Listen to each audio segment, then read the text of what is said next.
Bonne soirée, bonne année et bienvenue à cette audience publique pour le comité de délégation pour la ville d'Ottawa.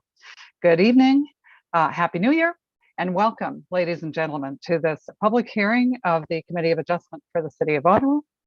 The Committee of Adjustment is a quasi-judicial tribunal appointed by City Council to make decisions on certain types of applications under the Planning Act.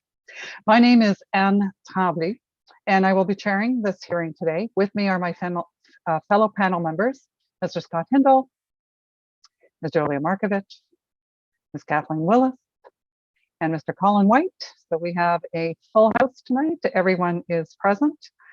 Also, I'd like to welcome our Deputy Secretary Treasurer, Mr. Matt Garnett.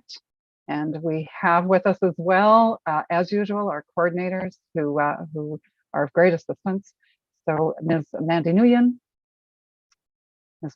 Emily Walker, and Mr. Alexander Jones. We're here this evening.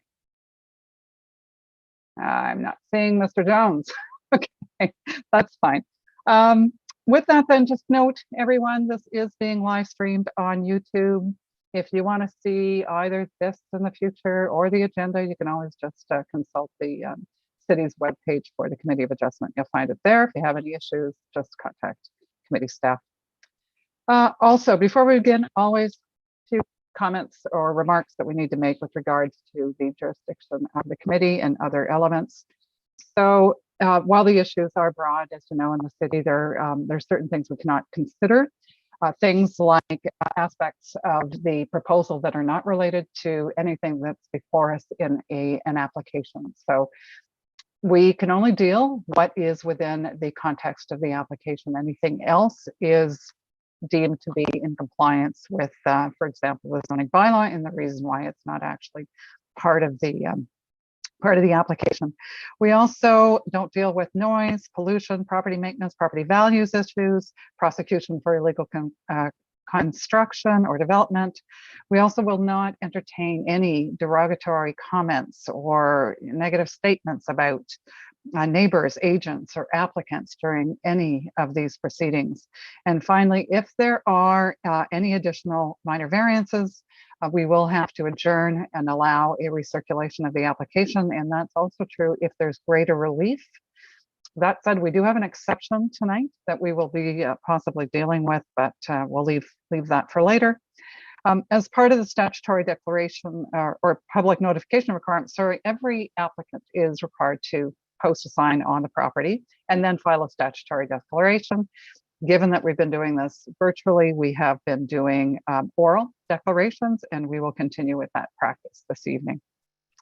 So if we can't get that declaration, just a reminder, we can't deal with your application.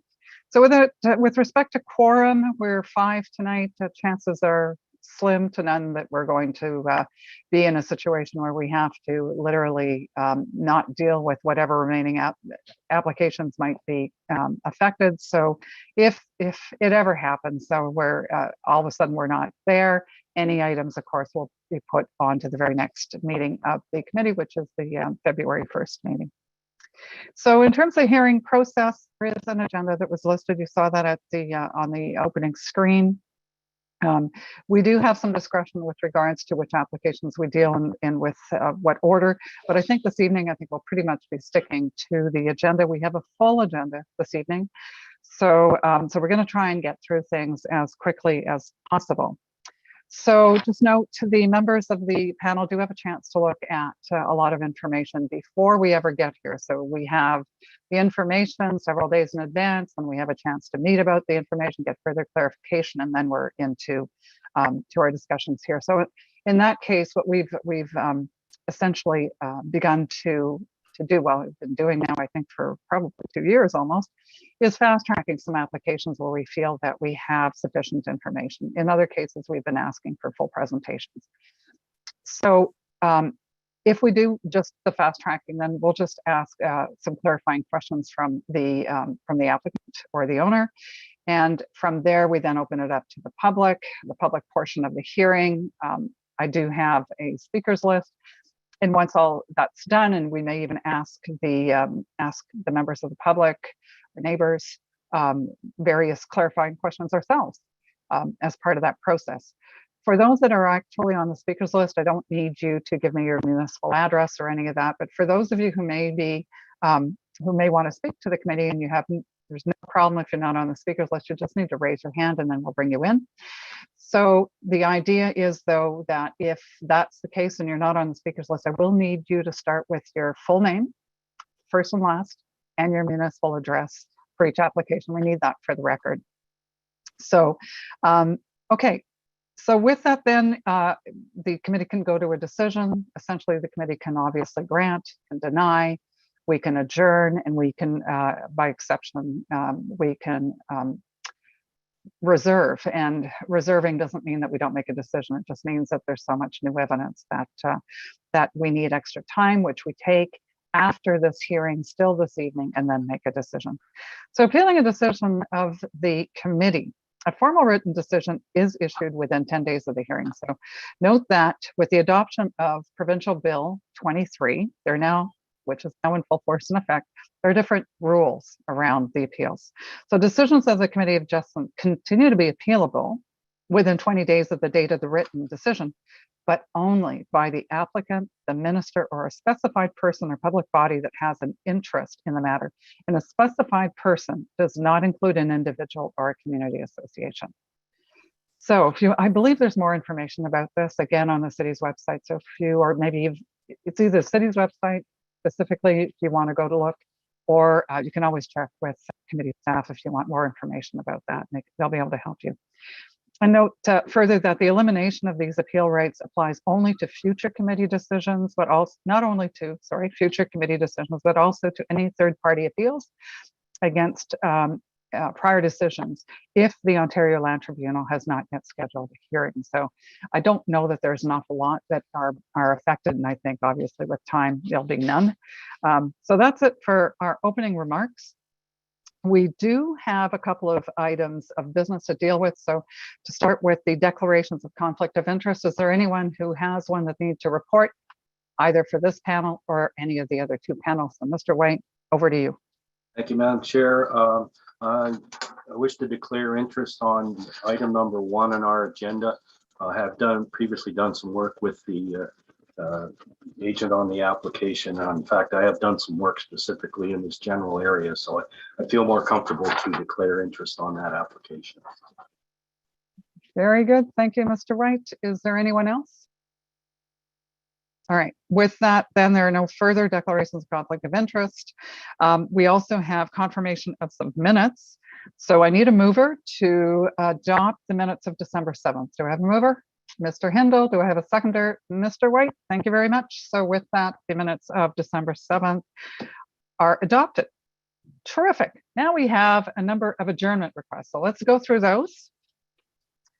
The first one I have is number 1, actually, which has to do with 140 Lusk Street. And I'm looking for Mr. Price as the agent.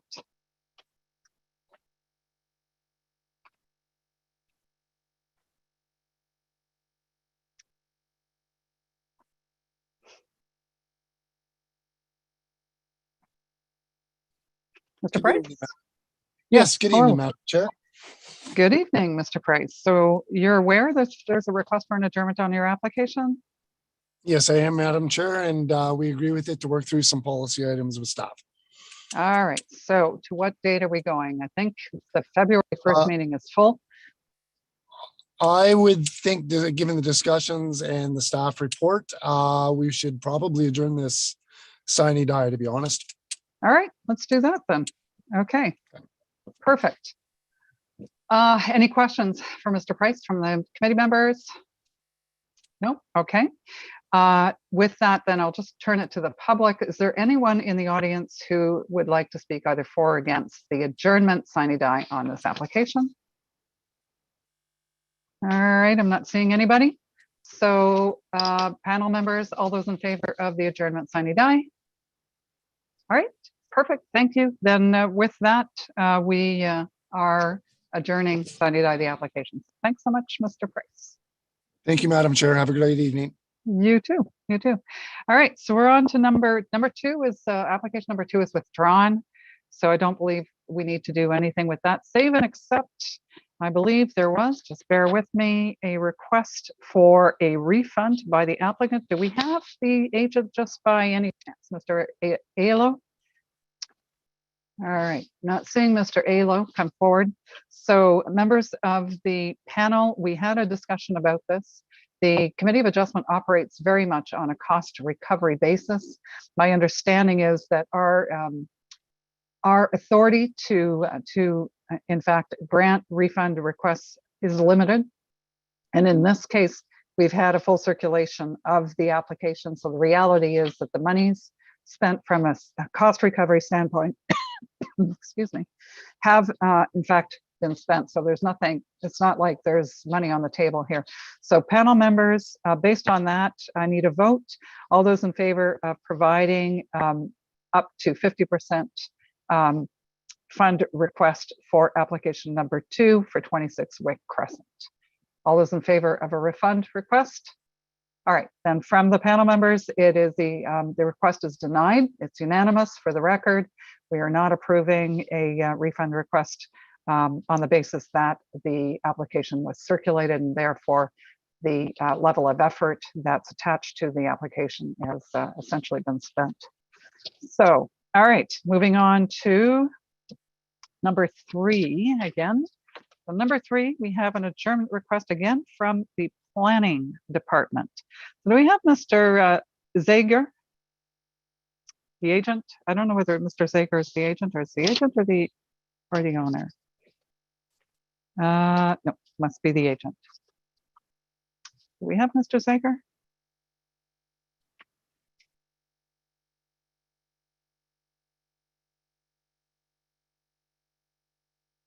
Coordinators, do you see? Yes. All right, good. Mr. Zager.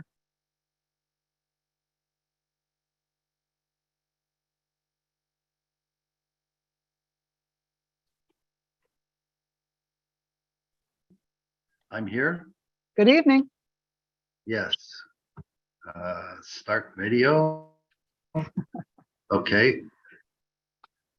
Wow. Okay. I'm here. Hello. Yeah. So you're aware, or I guess to ask the question, are you aware that there is a request from staff for an adjournment on this application? That is for Rock 335 Broad Walk. No, this we're dealing now with application number 3, which is for Oh, 23 Haddington. Yeah. Earlier this week, I did receive a request for an adjournment, and I did go into the city and I revised the side yard setbacks that we actually have, which are reflected on the survey that we had to prepare for this application. Originally, I had just manually measured the side yard setbacks from the fence, but they were inaccurate. And once we did get a survey, we changed the side yard setbacks.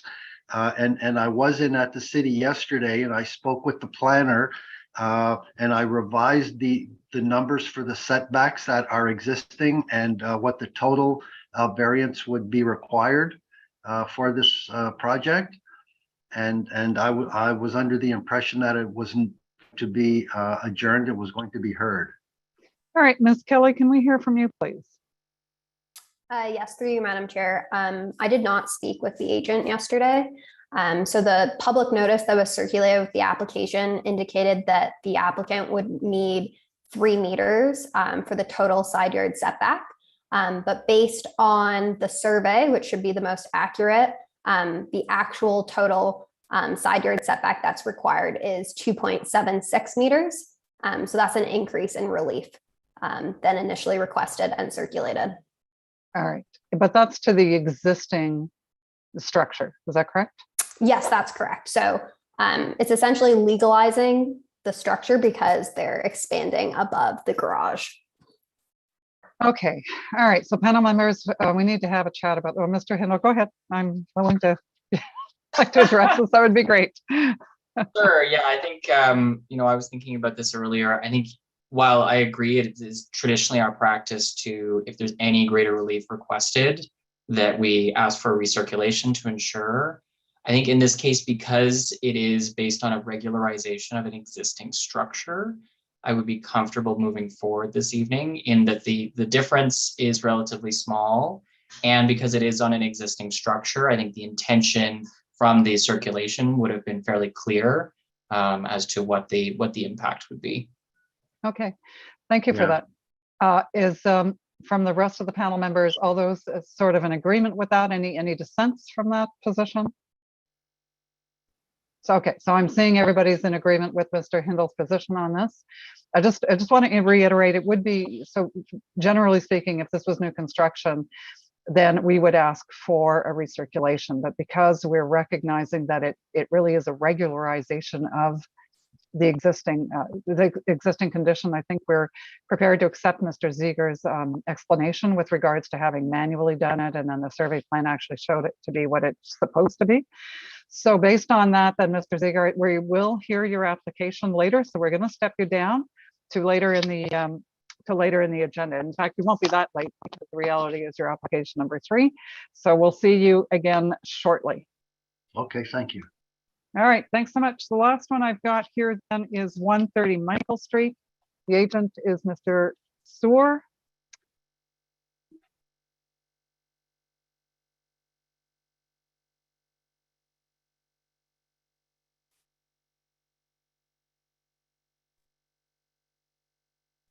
Good evening, Madam Chair, members of the committee. Good evening, Ms. McQuaid. So are you speaking for Mr. Sewer, or who's going to take the lead on discussing For the 1300 Michael, I'll be taking the lead to speak to the adjournment. All right, the floor is yours then. Give us the reasons for the because I understand this is from your end, not from staff's end. That's correct. So we did have a meeting with staff prior to the holiday break, but we didn't get any response from them until yesterday morning, I believe it was. So after speaking with the client, they want some time to review the impacts. And there was also some discussion with the city about a reduced road widening requirement, but this hasn't been refined in discussion. So we want to adjourn to the March 1st hearing. To March 1st. Okay. Yes, just to give us sufficient time to review and confirm what the reduced widening would be on the Michael Street side. Okay. Any questions from the committee on this? No? Okay. I am going to go straight to then the public portion. Anyone in the audience have any concerns, want to address the committee either for or against the request for adjournment to March 1st, 2023? All right, I'm not seeing anybody come forward. So then panel members, all those in favor of the adjournment? All right, for the record, the decision is unanimous. We are adjourning this application to March 1st, 2023. So thank you very much, Ms. McQuaid, Mr. Sewer. Thank you. That's Have a it. good evening. You too. All right. Okay, so we have this one that's adjourned. Let's go. Oh, that was, oh, no. Huh. I'm very sorry. I just about jumped back into the agenda. I do want to have a brief discussion before we go too far. So can I have the agents for application number 7, 112 Graton, number 10, St. Clair, and applications number 13 and 14 for 124 Graton Avenue. I just want you to come into the panel side of this. That said, I also want to ask, and I think who's the staff person, Ms. Sklazero, if you could come forward as well. All right, so here's where we are. During the December meeting, we had requested for 124 Graton, based on information that we had had through a committee of the whole information session with city staff, that there had been studies conducted for the City View area, and that based on those studies, there were some concerns about intensification, the impact on stormwater management. So based on that, we asked, I think, Ms. Sklazero, you can always correct me here, but I think we asked you to go back, make sure that you had a chance to see those studies, that you had a chance to chat with the folks over on the public works side about that, and then to come back to us with some discussion within the planning report that addressed that, and any conditions that the city felt were would be prudent given the stormwater management situation that we have in the City View area. So what we got in the report was additional comments surrounding all of the stormwater management issue. And thank you, Ms. Glazero. There's actually quite a bit of information here. What we do see is that you have you've had a chance to read the report. You've looked at the the work, the follow-up work that was done. You've had a look at changes to things like an update to the ditch alteration policy. So we see an awful lot here that you've been able to review and to add as comments to our planning report here. The result, though, the recommendation at the end of the day is that you have no concerns and that there are no new conditions that have been proposed. And just to so essentially in summary, it's a building permit process, and through that building permit process, that's when some of these issues will be addressed, and they'll ensure that there's culverts and there's proper drainage on each individual property that comes forward.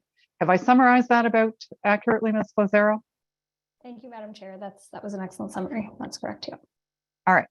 So all I really want to understand then from you, Ms. Glazero, is the process under which these comments came about. So what process did you undertake in order to ensure that you understood the stormwater management issues in that area? So just tell us a little bit about what consultation research you undertook, or meetings or discussions you had with anybody, so just so that we can understand what that process was.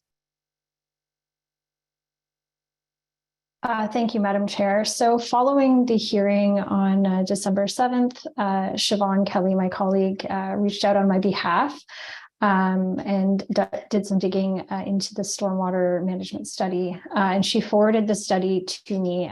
She just happened to get on it the very next day. I think she was curious as well. So Siobhan provided me with some background information, and then I connected directly with staff who dealt with that stormwater study. So the staff member that I was in discussion with was, he's a senior engineer in infrastructure and water services department. So he provided that stormwater management study that was conducted in the City View area. And he and I had some discussion back and forth. A lot of it was for my own personal understanding of the stormwater system in the City View area. So I got a lot of background on how the houses were constructed, the stormwater and sanitary infrastructure in the neighborhood. A lot of it is not really relevant to the report, so it wasn't included. I had it included, but the senior planner who reviewed my report recommended that I remove it just because it was a lot of background information that exists in the study. So I read the study, and my colleague provided me with the follow-up report that staff received earlier in 2022 that outlined the next steps for how they were going to manage or recommendations for managing the stormwater and sanitary issues in those neighborhoods. And so, as I noted in the report, the main concern, and staff concurred with this, the engineering staff concurred with this, the main concern and the main cause of the ponding, which is the water pooling on the street, is indeed related to blocked culverts, where the culverts had been blocked by homeowner alteration to the ditches, rerouting sump pumps to laundry sinks within homes, which therefore drain into the sanitary system and overwhelm the sanitary system during extreme weather events. So a lot of my discussion with the engineer was related to just more background information about what was causing the problems. And I know in previous hearings where applications have been heard for this area, there's been a lot of discussion about basement flooding and other flooding on properties where like existing houses. And my colleague in engineering explained sort of what was causing those issues, and ultimately it's not new development. It's not the severances, the infill development. It's a lot to do with existing conditions, and the report echoes that. Okay, I'm just going to point to comments that are within your stormwater management comments section. So you talk about that the follow-up report does not provide recommendations for new development within the City View area. Engineering staff, however, have reiterated that they understand, as you say, that the blockage of the culverts and ditches is in fact part of the overall problem, and it's actually a fairly widespread problem in the area from the map work that we've seen. But they acknowledge that increased imperviousness related to infill development is essentially making the existing drainage problems worse. So based on that, I guess the only thing that from our standpoint that we're trying to understand is the gap between that finding and having no concerns about intensification going forward. Can you explain that to us? Thank you, Madam Chair. So this was an outside study that was conducted to evaluate the existing conditions in the neighborhood. So it's not something, it's not official plan policy, it's not zoning bylaw policy, or anything related specifically, under which we felt comfortable evaluating the applications for consent and or minor variance, depending on the subject properties. So what the engineer determined would make the most impact to the ponding issues in the City View area was addressing the blocked culverts and the filled-in ditches. The development of new infill housing where there's no connection to the stormwater, to the sanitary sewer, that would actually reduce the impact on the sanitary system, because, as I mentioned, some of the existing dwellings have their sump pumps rerouted to the laundry sinks, and in extreme weather events, the laundry sinks are connected to the sanitary system, which overwhelms the sanitary system. So the opinion of engineering staff was that it's a net gain on the sanitary system to have these new developments not be connected to the sanitary system, and in fact, like strictly prohibited from connecting to the sanitary system. And as well, the new developments would have culverts. They'd be required to have ditches and culverts, and the new ditch alteration policy is also in place to prevent alterations such as those that have occurred already. All right. Okay, so I'm going to open it up now to just the members of the panel for further clarification from what Ms. Sklazero has been able. So Ms. Sklazero, don't go away, because I have a feeling there's going to be some more questions for you. Not to put you on the hot spot, we're just trying to understand this better with a view to knowing what to do with the applications in City View for this evening. That's what we're really trying to determine here. So members of the panel, any further questions for Ms. Sklazero?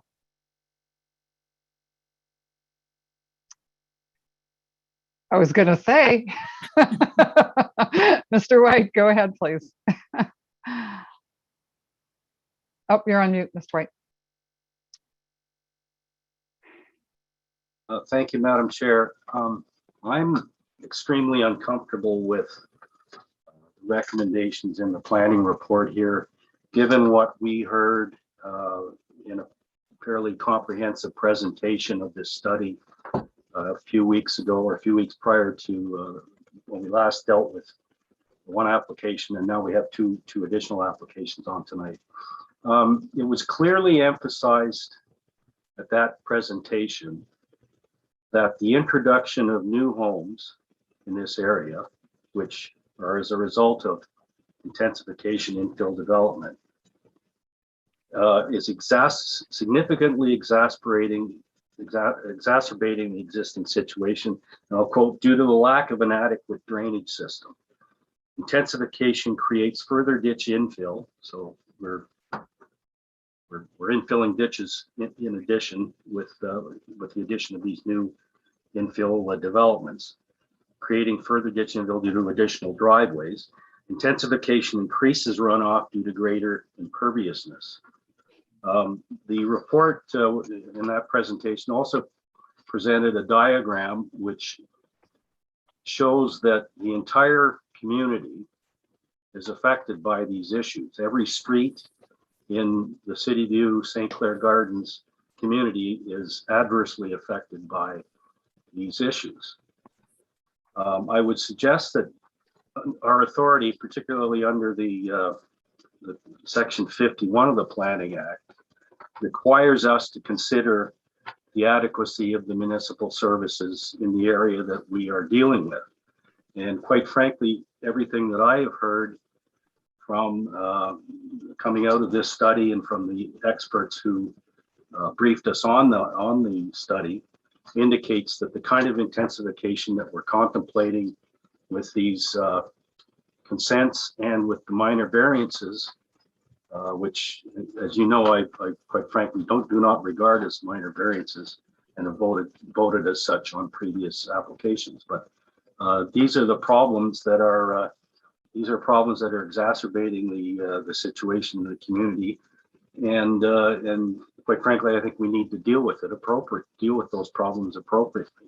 The suggestion, and I'll go back to that suggestion on the cross connections of sanitary and storm outlets.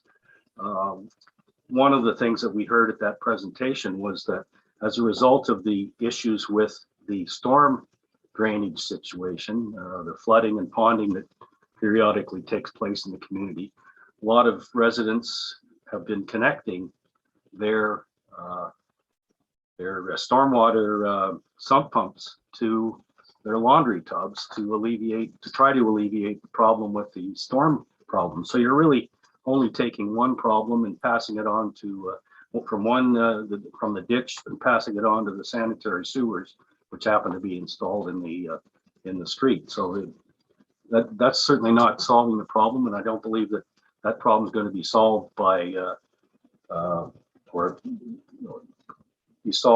the addition of additional infill development such as we're being asked to deal with here.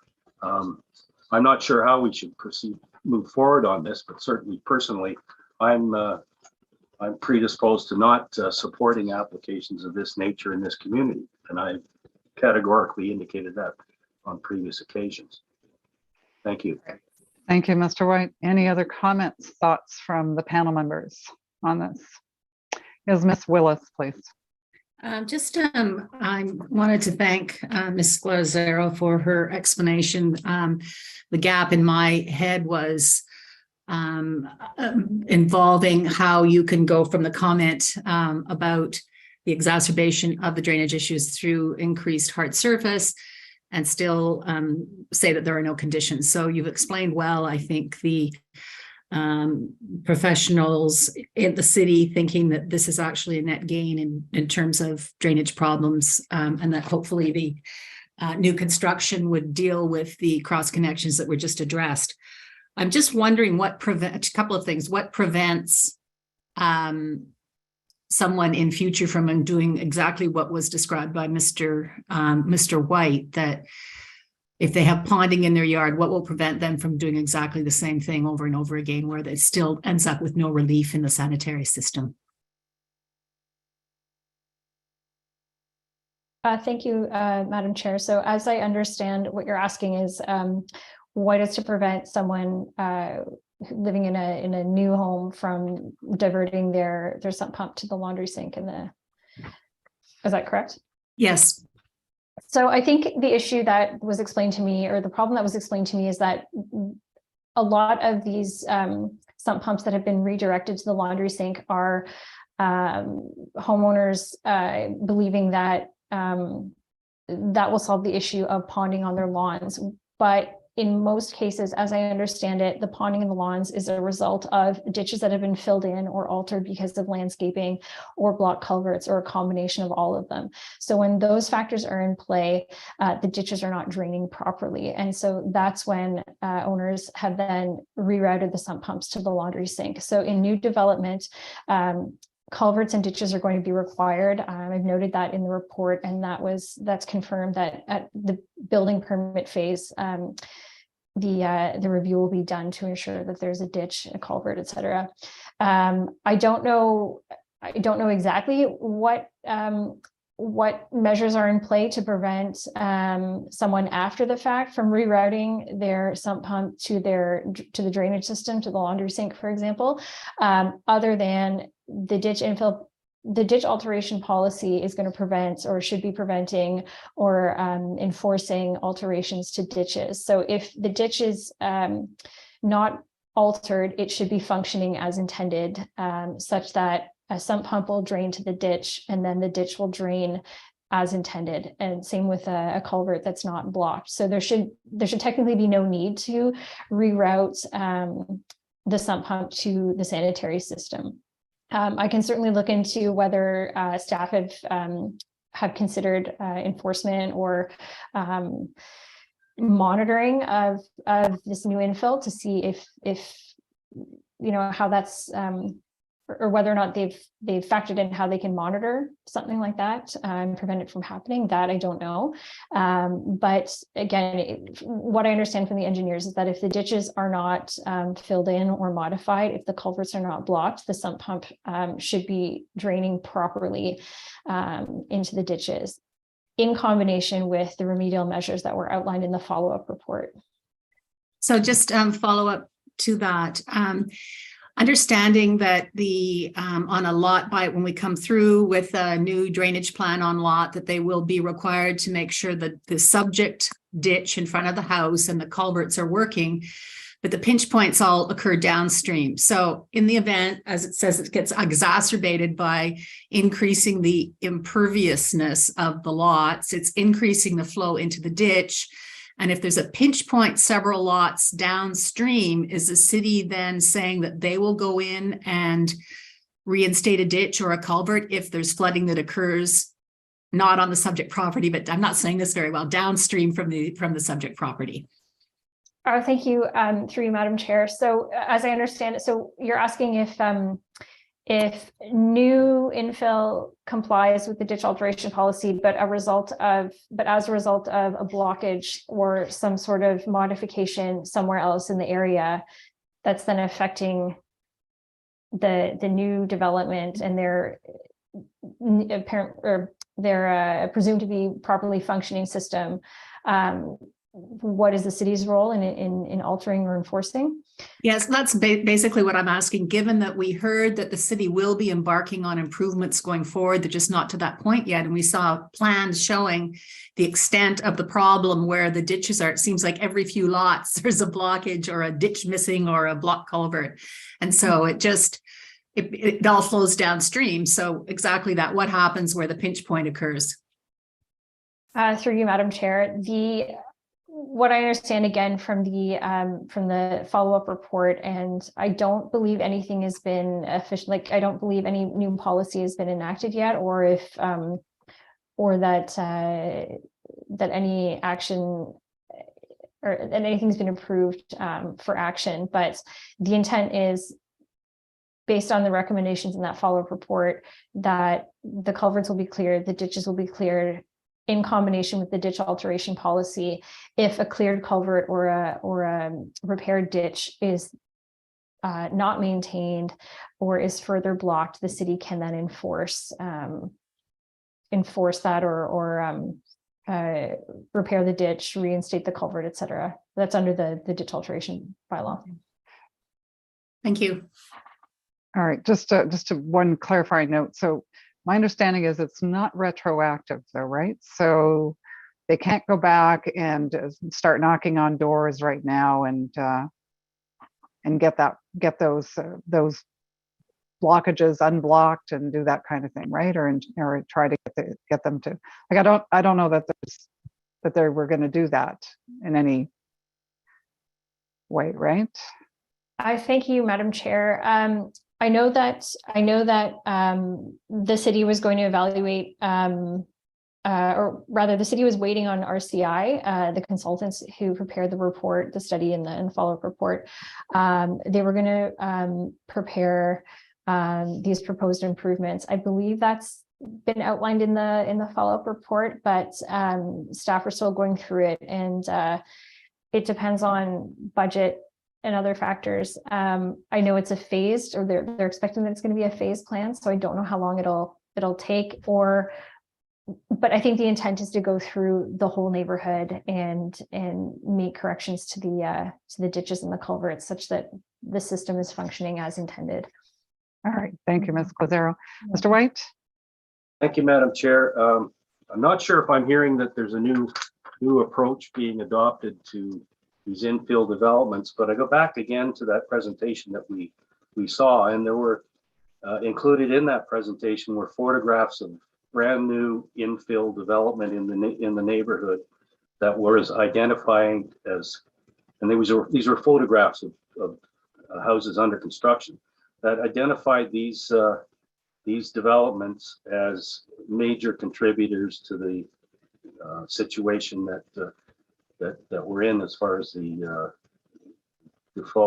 faulty drainage system in the community. So I'm not sure if I'm hearing that the approach is changing with the dealing with these through the building permit process, or if in fact we're really just seeing, if we are predisposed to approving these things, if we're really just seeing the same thing over and over again, with the suggestion that at some time in the future, and I know that the talk was of somewhere in the neighborhood of $1 million a year for 9 years for this problem to be solved in the community at the expense of the city ratepayers. I'm not sure if we're seeing anything different coming about as a result of the discussion that we're having on this. Perhaps I can get clarification of that, but I still believe that what we need to see is a recommendation from the department that clearly addresses the concerns that we have, that I certainly I have, and I think other members of the panel have as well, with respect to the impact of the intensification that we are being asked to approve in this neighborhood as it relates to the stormwater problems that are existing there. So I think you're right. I think, Member White, where we're at this point is that we know it's documented. There is a significant stormwater management issue within that area. Even though once, every single new infill project that comes in, even though we can ensure through the building permit process that all of the right things are done with regards to ensuring that that property has a functioning stormwater solution, the reality is that the more that you build, the more imperviousness that you have, and the more that it creates a problem. That said, though, we have to decide as a panel whether or not that's an issue for us to deal with, or whether or not we deal with this as a minor variance, as if there is a strategy in place to deal with some of these issues. And I'm very mindful, Mr. White, about your comments regarding the adequacy of servicing as part of our decisions. So I'd like to hear from Mr. Handel. That's exactly who I was going to call on next. So your thoughts, please. Yeah, I think given the discussion that's taken place, I think I'm convinced and happy to proceed on the understanding that city staff is clearly very aware of the issue, engineering is aware of the issue, planning is aware of the issue, and have certainly incorporated that into their comments and suggestions for these applications. And I leave it to city operations and to those professionals to ensure that the known issue is addressed going forward. So I'm comfortable with proceeding with these applications this evening. All right, thank you, Mr. Handel. Ms. Markovich, need to hear from you. Yeah, maybe I could just ask a clarifying question first. There was a comment made earlier about the looking at the plan for monitoring of new infill, and I was less clear on what that plan looks like, and I'm just wondering if someone from the city could maybe expand on that and any monitoring that may have happened to date. We've been having applications like this, of course, for quite some time. I've been hearing about these issues for a while, so I'm just wondering if the city could maybe expand on that piece, please. Ms. Clazzaro. Through you, Madam Chair. So I don't know that my comment was specific about monitoring the the number of developments or the rate at which the area is being redeveloped. What I understand from my notes and based on my conversation with engineers is that it'll be a combination of the ditch infill, or pardon me, the ditch alteration policy, and then new development being required to provide ditches and culverts that will at least take care of concerns related to new development not having culverts or ditches. It's all going to be required as part of the building permit application. Like any new development will have to have a ditch, will have to have the culvert, and in combination with the ditch alteration policy, pardon me, the idea is that new development will not be permitted to fill in ditches, and the drainage system in the ditches should function properly as intended. So let me ask you this question then, Ms. Glazero.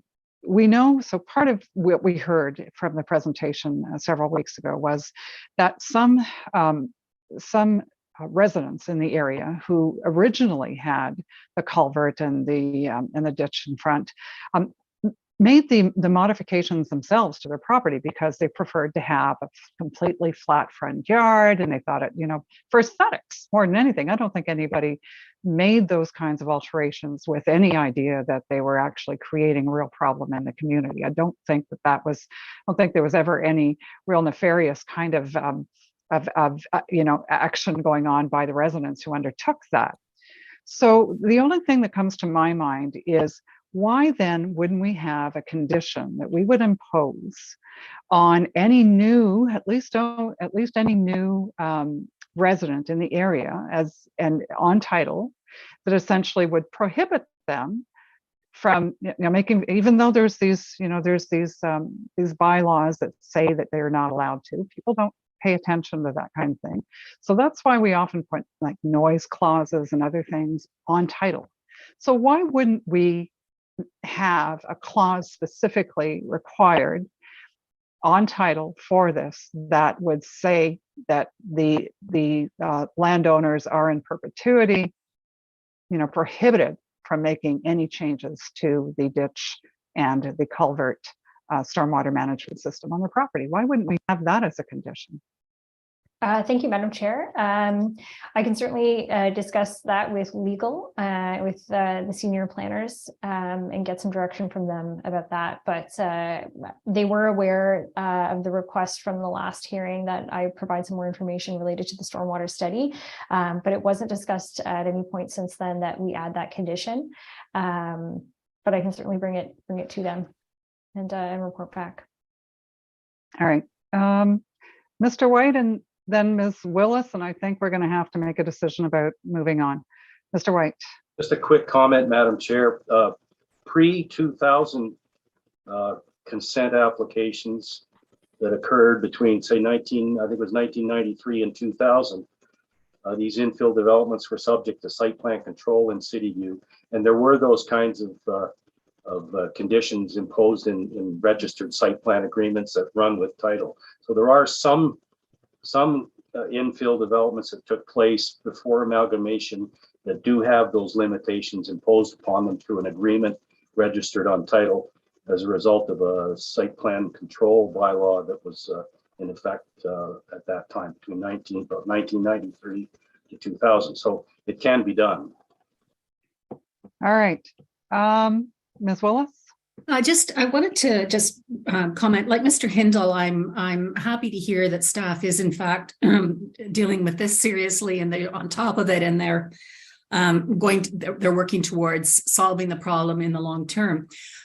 So I think that given that I'm back to where I've looked at these, knowing that there's some sort of a bit of a problem going forward, but there are solutions that are in the works. I did just forgot to mention one other thing or question of Ms. Glazero is the comment about stormwater management practices being instituted at some future date on a lot by lot basis. And I'm just wondering if there's work in that regard happening now, where we may see sometime in the near future conditions that will, in addition to all the other provisions that you've just addressed, would also introduce lot by lot stormwater management into the requirements of approval. Through you, Madam Chair, I understand that it was that suggestion was made. And it was not a favorable suggestion. I would have to go back and look at my notes to see who it was or what body or department or whomever that disagreed with that. I know I discussed it with the engineer. I'd have to go back and look at the specifics about, but there was discussion about imposing some sort of stormwater management on new development, and it ultimately didn't go forward. I thought it was, I misread your report, I think, because it said but new requirements for stormwater management of low-rise residential redevelopment will mitigate the impact of increased imperviousness resulting from intensification. I assumed from that it meant that there were going to be measures implemented. Through you, Madam Chair. So from what I understand from the engineer, and again, I'd have to go back and look at my specific notes, but the engineering had proposed that, and I can't remember off the top of my head who they proposed it to. It was not well received, but they do acknowledge that if there were stormwater management policies for new development, that there could be some further mitigation of the issues that are in the City View area. Okay, thank you. All right, I guess based on the discussion that we've had, I think we're going to deal with these applications one by one. The interesting thing is we've got a lot of discussion with regards in our planning report on stormwater management for the 124 Giraton Avenue, but nothing for St. Clair and nothing for the 112, which we found really surprising. We thought, okay, it's all in the same area, kind of need to have the same discussion about that. But okay, so we are going to deal with these applications. We're putting them back on the agenda. I can't think of what we would gain by adjourning them in any event at this point. I just have one more question. So, Mr. Garnett, I thought I saw somebody from legal with us already on the call. Do we still have somebody from legal services? And the only reason I ask that is because we may want to put a condition that is on title that creates a prohibition. I just want to get some thoughts about that. Chair, I did see a representative from legal's name. I don't see it in the attendees list now, but perhaps Ms. Mazzaro wants to address that. Okay. Yes, thank you. Oh, let me just put my hand down. My apologies. Thank you, Madam Chair. So two things. Yes, we had a representative from legal services, but we had brought them on for one of the items that was adjourned for Michael Street. So we lost it. We did, but I did go back and in response to Member Willis's question. So I've just got some notes from my discussion with the engineer. So what they said regarding stormwater management as a condition of new development is that they tried to impose some sort of controls on new developments, and again, this is a bit of a vague response. It was something related to new provincial bills. I'd have to go back and discuss with him exactly which sections are putting an end to that, was what he said. The city had some discussion with the Greater GHOBA, which I have to go back and Greater Ottawa Home Builders Association. Yeah, he messed up the he messed up the letters in the acronym. So there was some pushback from them about imposing those controls, and he acknowledged the new bills are preventing staff from imposing controls on developments with fewer than 10 units. All right. Yeah, those were our just back and forth notes, so I can look into that certainly if you'd like. That would be helpful. So at least so we continue to get applications for development and intensification within City View. So the discussion is by no means over with regards to the strategies that the city may undertake to address that significant stormwater issue within that neighborhood. So we're going to want to know more about that. So Mr. Garnett, just a heads up that we'll want to see Public Works or whomever whatever the branch is that is responsible back at the next committee of the whole, which is I believe is in March. so that we can have a follow-on discussion with them about this particular issue, specifically in regards to what their strategy is going forward, and to understand if there's anything in the so I need to know why we don't have conditions here, and why they are leaving it simply up to the building permit process. Maybe it is just that their hands are tied, but we need to actually understand that, because we are concerned that, about, and I think Member White had mentioned this before, orderly development, or maybe it was Ms. Willis, orderly development and ensuring proper servicing is in place. That's typical, sort of fundamental to making good decisions about development. So, so we're going to deal with these. We're going to move forward. So thank you, I just wanted to make sure that the people who are the agents who are on the applications that are affected by this discussion had a chance to at least be on the panel side in case there was something in particular that needed your assistance. So thank you for having done that. So given where we're at, then we're going to go back to application number 3, which has nothing to do with any of this, but we'll certainly get back to in due course over the evening. So thank you. That said, then I think I'm back to asking for we're back to 2364 Haddington. With Mr. Madam Chair, if I can interrupt for a minute, perhaps Yes. we can deal with the withdrawal request for item number 11, 355 Rye Walk. Oh, did I forget to do that? Record. Did I forget to do that? Thank you, Ms. Byers. All right, so number 11 is withdrawn. And that one is for 335 Rye Walk Circle. Anyone here to speak to that one? No, so we don't have the agent. All right, then for the record. We do have the agent. It's Oh. actually Mr. Oh, it is Mr. Zeiger. Zeiger. So we'll Ah, bring him forward now anyways. all right, thank you. You're right. I was just looking, I saw the owner's name, but not Mr. Zeiger. So, okay, go ahead. Mr. Zeiger.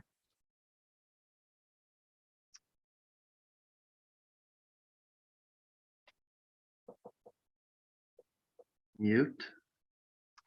We Are can you hear you. hearing me? We can hear you. We Oh, don't see you, but we can hear you. Yeah, I spoke with the committee planning, the committee planner earlier, and the situation was that the area of the backyard was in question, and earlier in the week I had submitted information on how large that area in the rear was, adjacent to the property beside it, and we had that sorted out. And so it was, I received an email from the planning department saying that the variance was not required. And so I actually submitted a letter to the Committee of Adjustment drawing the application with the understanding that the building permit application would be able to head. And I wasn't speaking with the building department as well. And I gave the building department, who has the building permit application in hand, the email that I received from the planner outlining that variance was not required and that the building code review could go ahead for the application of the building permit itself. So if all of that works fine, then withdrawing the application for the variance would be fine with me if it's not required. I'm basically going on the zoning officer's suggestions that the variance isn't required. I didn't think it was required in the first place, but apparently it was. And after several reviews by various planners, they had agreed that it was not required. So if it isn't required, our building permit application is in the process of being reviewed, and I hope it can go forward once this has been withdrawn. All right. So from a procedural standpoint, there's nothing more to do. The committee doesn't have to vote on that. If you've Yes. withdrawn and it's documented, then the application is essentially is no longer on our agenda for this evening. Correct. Okay, good. Well, then with that, we'll keep you where you are because we do need to deal with the next application that you're the agent for, which is a number 3 for 2364 Haddington Crescent.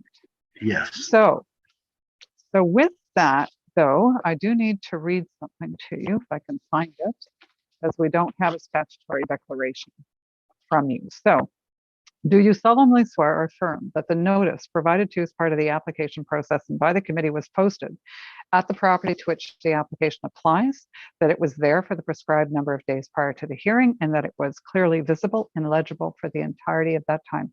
Do you either swear or affirm that to be true?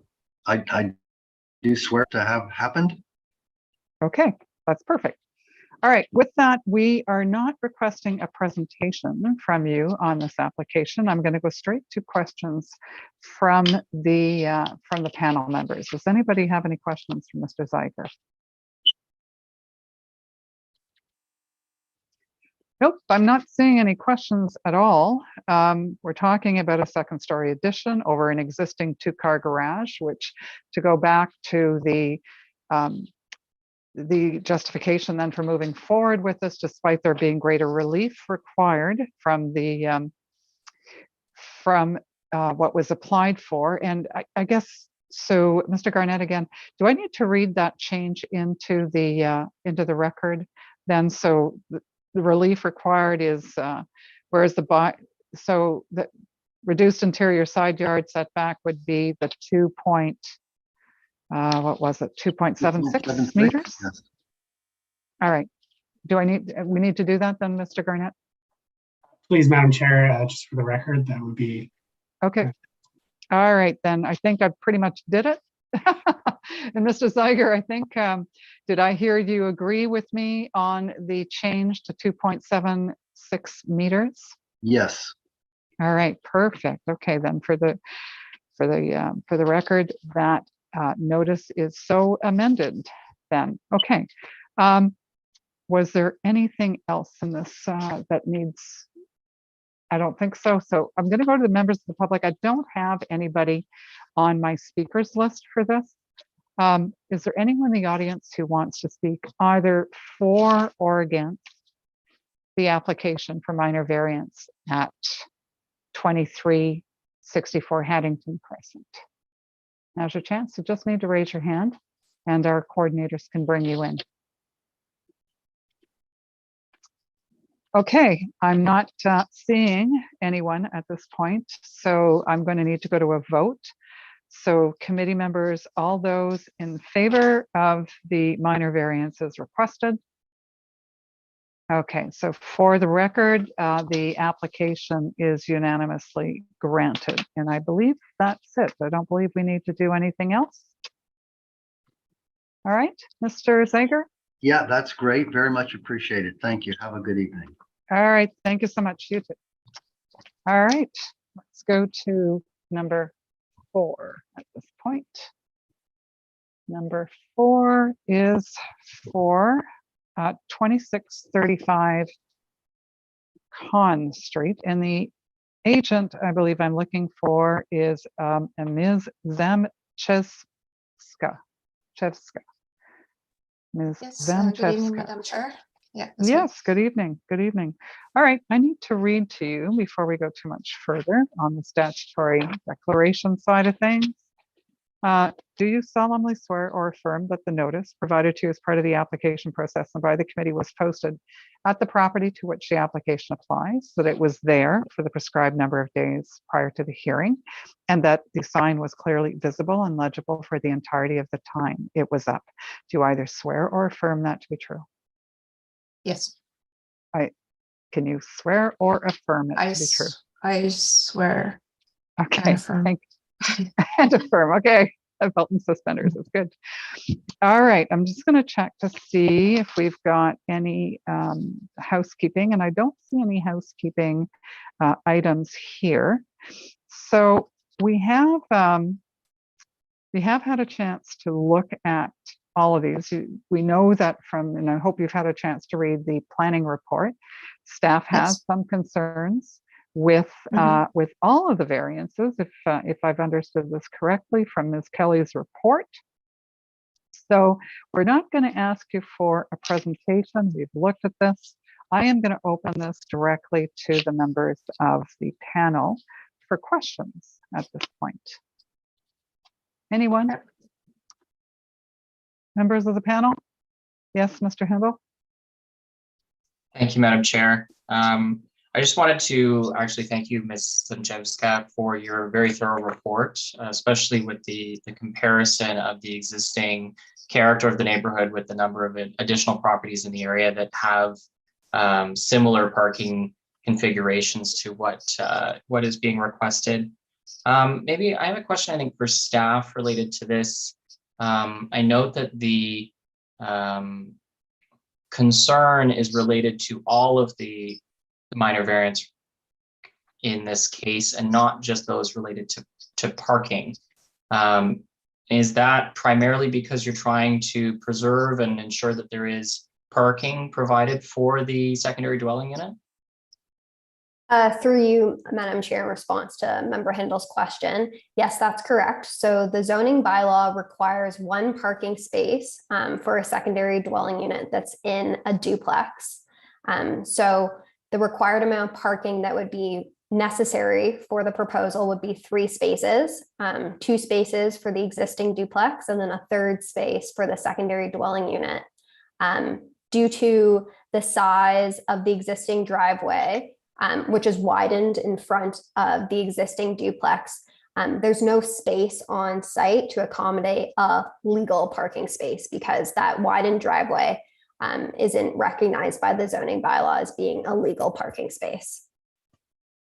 Right. So you would say effectively that there's two tandem spots on the legal driveway, but then the additional would be not permitted, and therefore it does not meet the requirements for the secondary dwelling unit.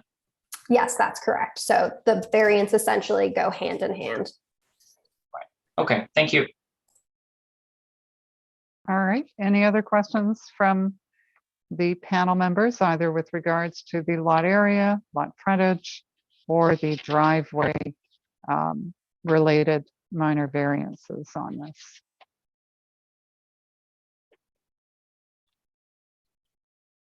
Okay, I'm not seeing any. So at this point, we will then. I think Ms. Willis wanted to ask. Oh, sorry, Ms. Willis. Sorry. I'm sorry. I'm a little bit confused by this parking situation.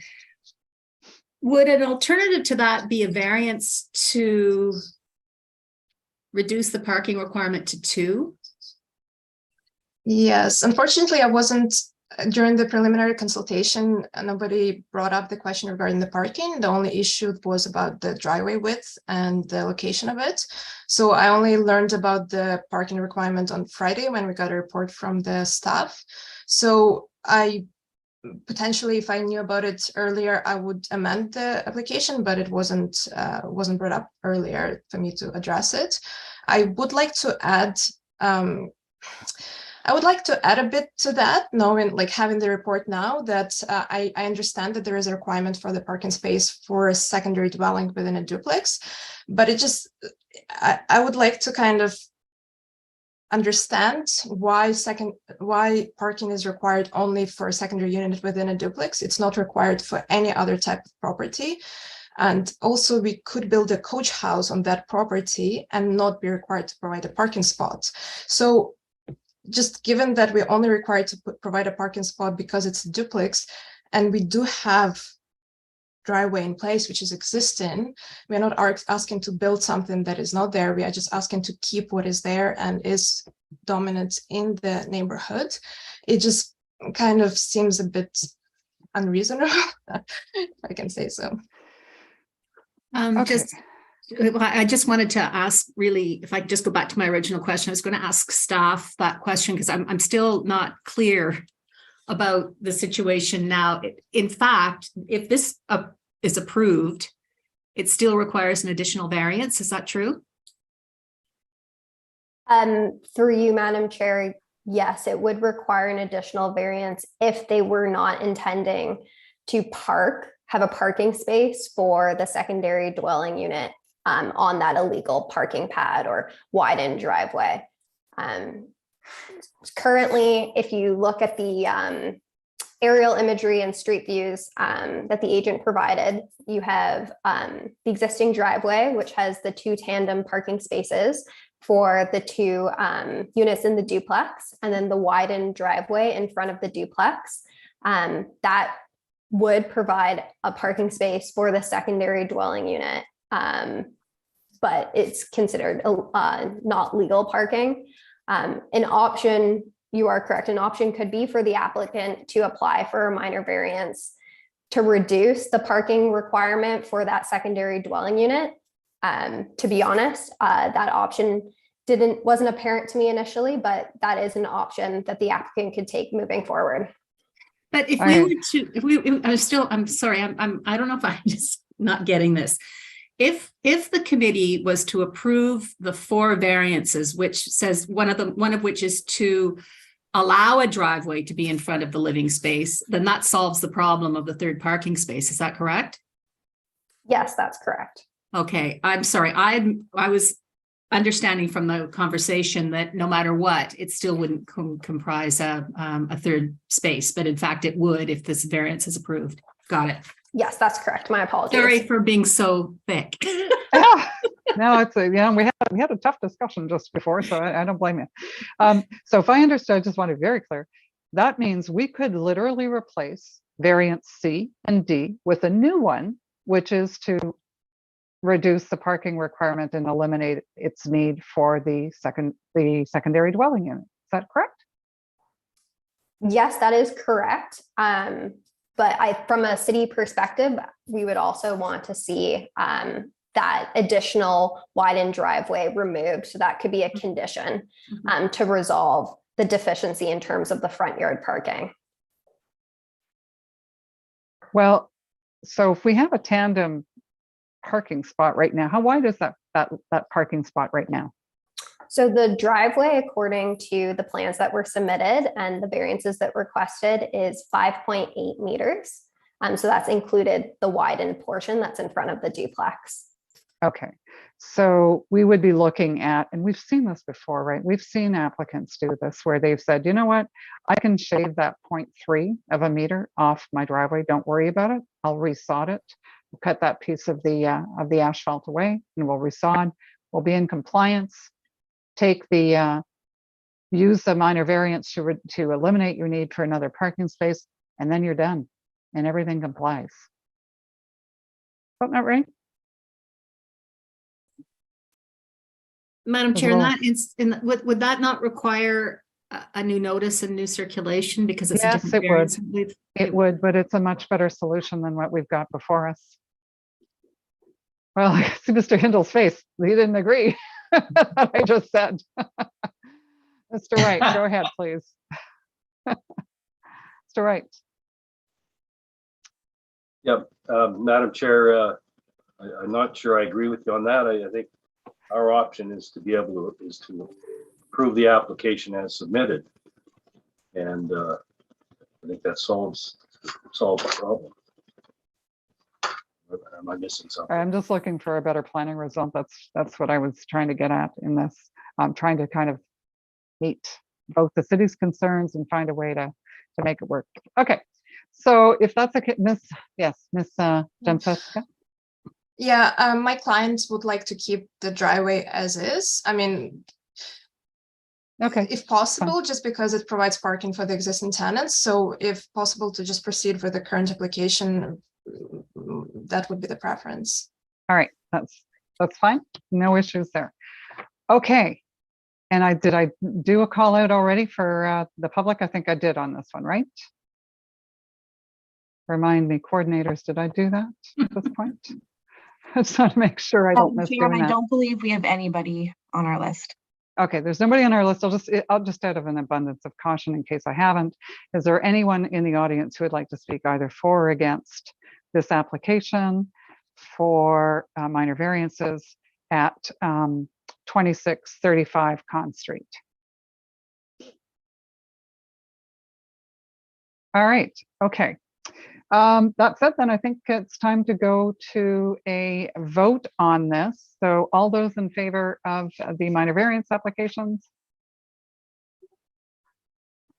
All right. Okay. For the record, we've got 4 that are in support. I am going to dissent on that. I don't believe that. I think there's a better solution out there, and to me, it would reduce the impact and allow us to be more in keeping with the intent of the zoning bylaw with regards to these things. So I am voting against it. That said, the application is still granted because majority rules. And with that, then, Ms. Zanchevska, your application is good to go. Thank you so much. All right. Good Okay, evening. so have a good evening. Number 5, we're looking at 1376 Carling Avenue, looking for Mr. Urat.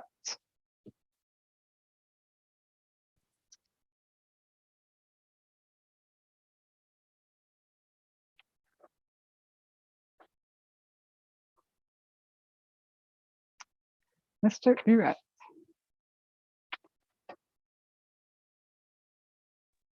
Sorry, I was muted. That's fine. That's fine. Good evening. Good evening to you.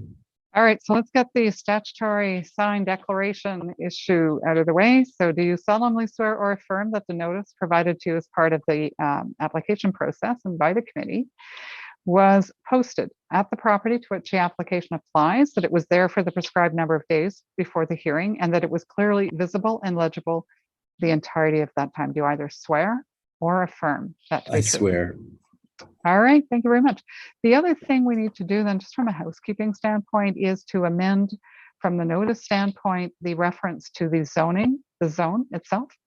So we also have an open space portion, is my understanding. So we are going to add to the AM 10 bracket 2519 bracket S389. We're going to add the words and OI bracket 2520 close bracket. Do you agree with that change? Yes. Okay, you don't sound very sure. I don't know the reason for it, but I'm sure the reason is valid. Well, so Ms. Kelly just confirmed for me though that there is a portion of the property that has that zone and Oh, I see. applied to it. Okay. Okay. Yes, Madam Chair, there is a portion of the property that has that zone, which is the reason for the addition. All right, thank you very much. That's perfect. Okay, and on this one, we're not asking for a presentation, so I am going to open it up directly to members of the panel for any questions on this one. All right, so you are part of a site plan, a current site plan application process, right? Yes. And where are you in that process? We're under construction on the phase 1. It was a 5-building development. The first 2 buildings are phase 1. They're called buildings C and buildings E on the site plan that was provided. And the minor variance that we're bringing forth this evening is for buildings A and B, which are the 2 buildings, the 2 towers that will sit at the southeast corner of Carling and Meath Streets. Okay, very good. No other questions then from anybody? Okay, then I have no one on my speakers list for this application, so I'm going to do a general call out. Is there anyone in the audience who would like to speak either for or against this application? Just as a reminder, if you want to speak, just raise your hand and our coordinators will bring you into the panel side of the hearing. Okay, I'm not seeing anybody come forward on this. And it really doesn't require, there's no conditions. There's nothing else that I can see from a technical matter that we need to discuss with you then. So I think we can then go to a vote on this one. So so members of the panel, all those in favor of the minor variance request? Okay, so for the record, the application minor variances are granted unanimously. So thank you very much. Thank you all. Have a good evening. Right. You too. Okay, so we're on to number 6, which is for 570 March Road. I'm looking for Mr. Ireland.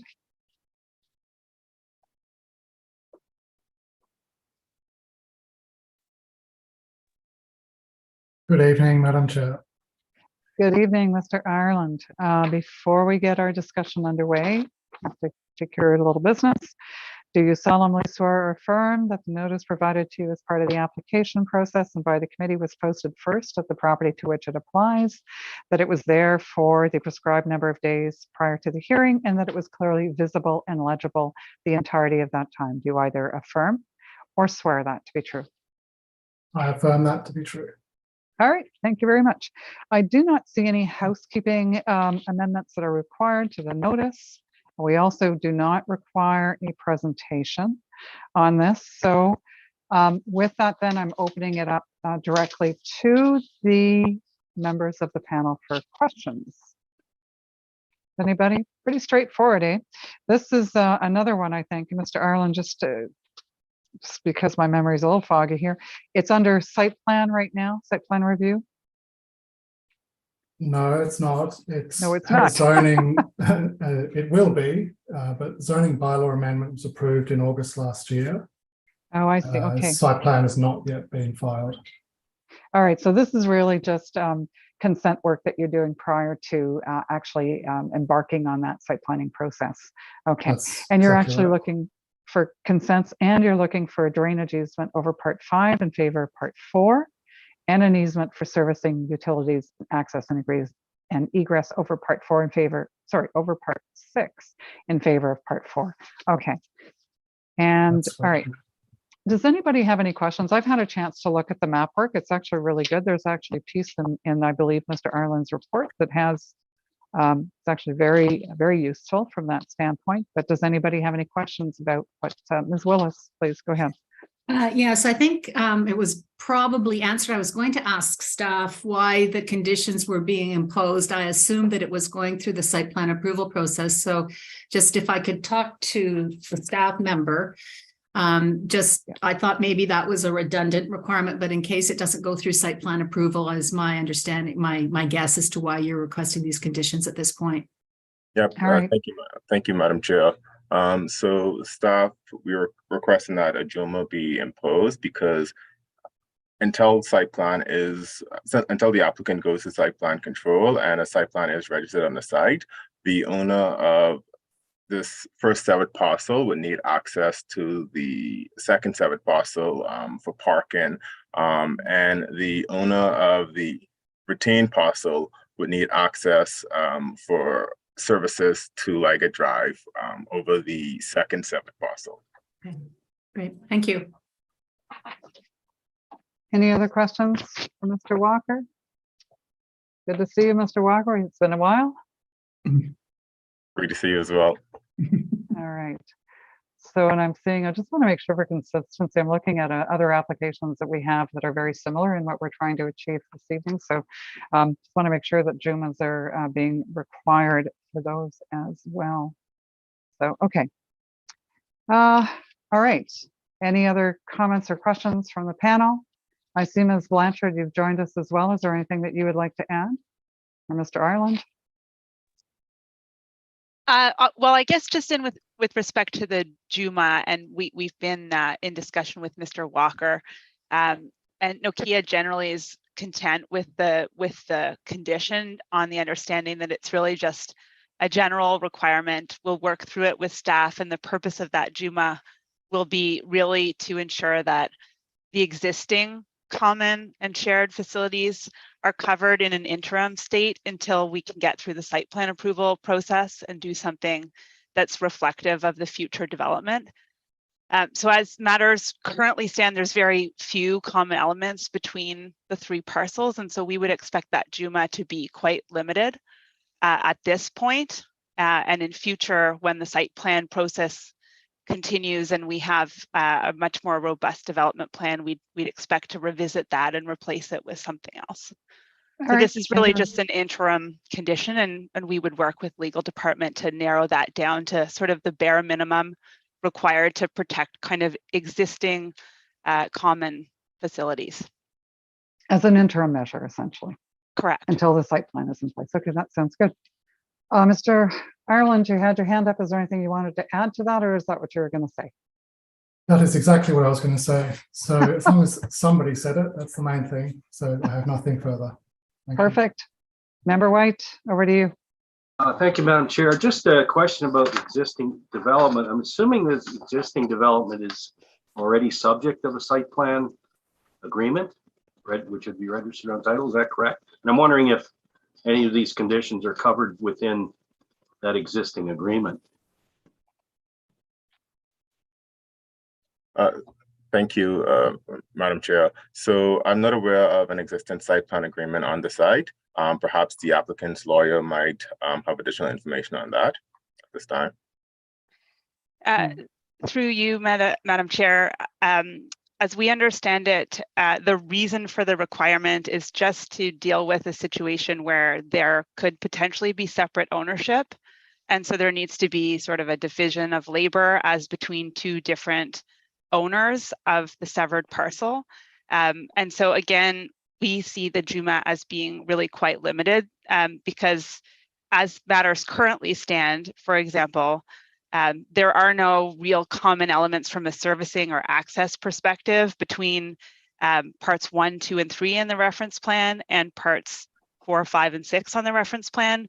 So really that JUMA is needed to, for example, deal with shared stormwater infrastructure as between parcels 4, 5, and 6, because there's a catch basin on that smaller parcel that drains into stormwater infrastructure over the other two. So that's the kind of narrow scope that we're looking at or that we understand is being proposed by staff for the JUMA. And it's really just to cover this interim period to make sure that, you know, we've got a good sort of framework for the property in the meantime, in case there's a delay around getting the site plan approval for the phase development, for example.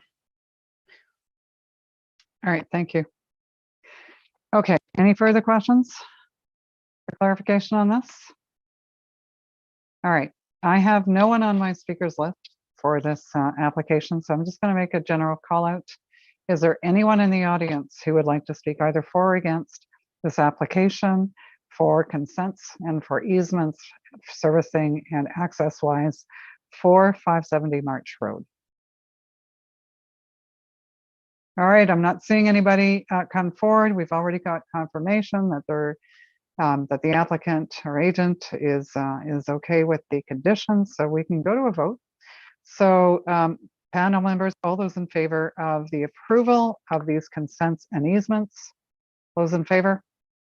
All right. For the record, the application is granted unanimously. So with that, and subject to the conditions. So I think that's it. I don't think we need anything more. Thank you very much. Thank you. Thank you. All right. Okay. On to number 7, which is for 112 Guéreton Avenue. Mr. Segreto, I believe I saw you earlier.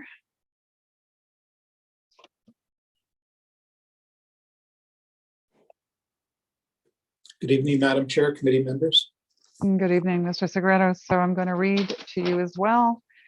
Do you solemnly swear or affirm that the notice provided to you as part of the application process and by the committee was posted at the property to which the application applies, that it was there for the prescribed number of days before the hearing, and that it was clearly visible and legible for the entirety of that time? Do you either swear or affirm that to be true? I swear it to be true. Perfect.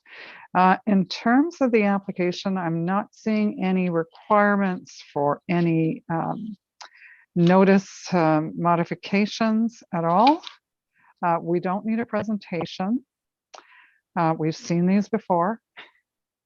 So I'm going to just open it up to the members of the panel, though, at this point. Does anyone have any questions for clarification on this particular application?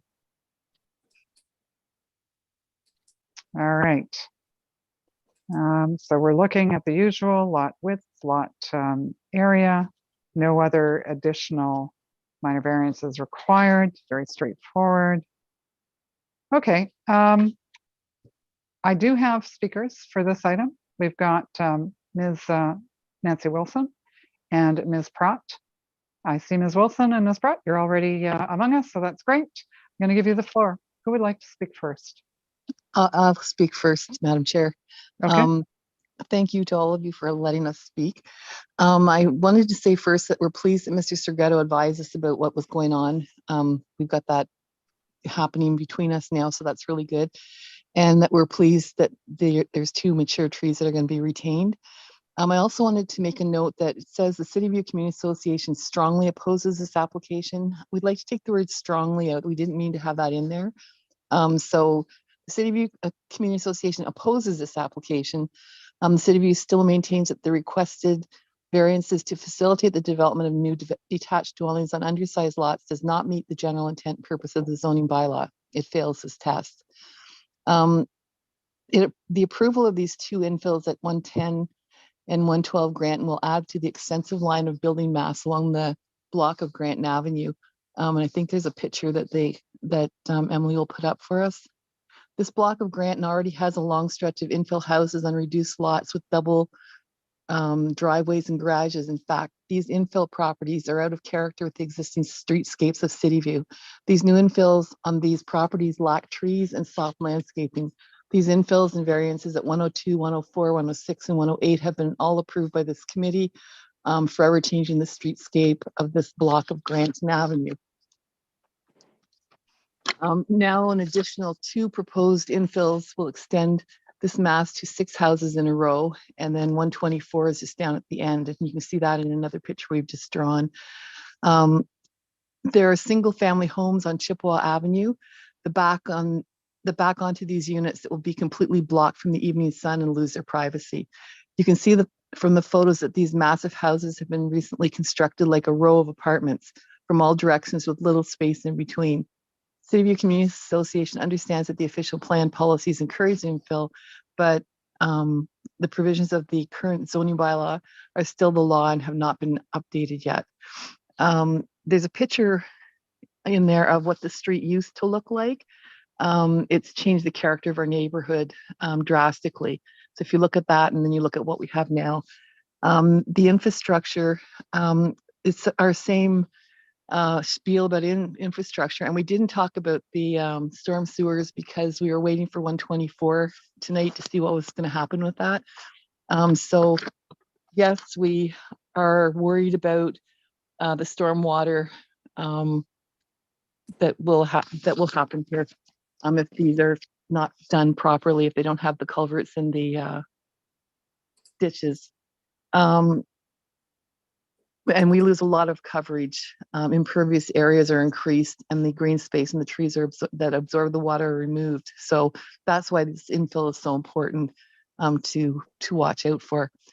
In conclusion, 112 Granton and 124 Granton are both up for approval tonight. 102 to 108 Granton were allowed and have been built. Please imagine how this entire street will look. Another consideration is that 112 Granton was a totally renovated, beautiful house that would have been an affordable home for many years to come. Thank you for your consideration about this, and take a look at that picture. Thank you. Thank you, Ms. Wilson. I actually did take the time to look at your submissions, even though they came in late, and it is often really hard for me to find the time.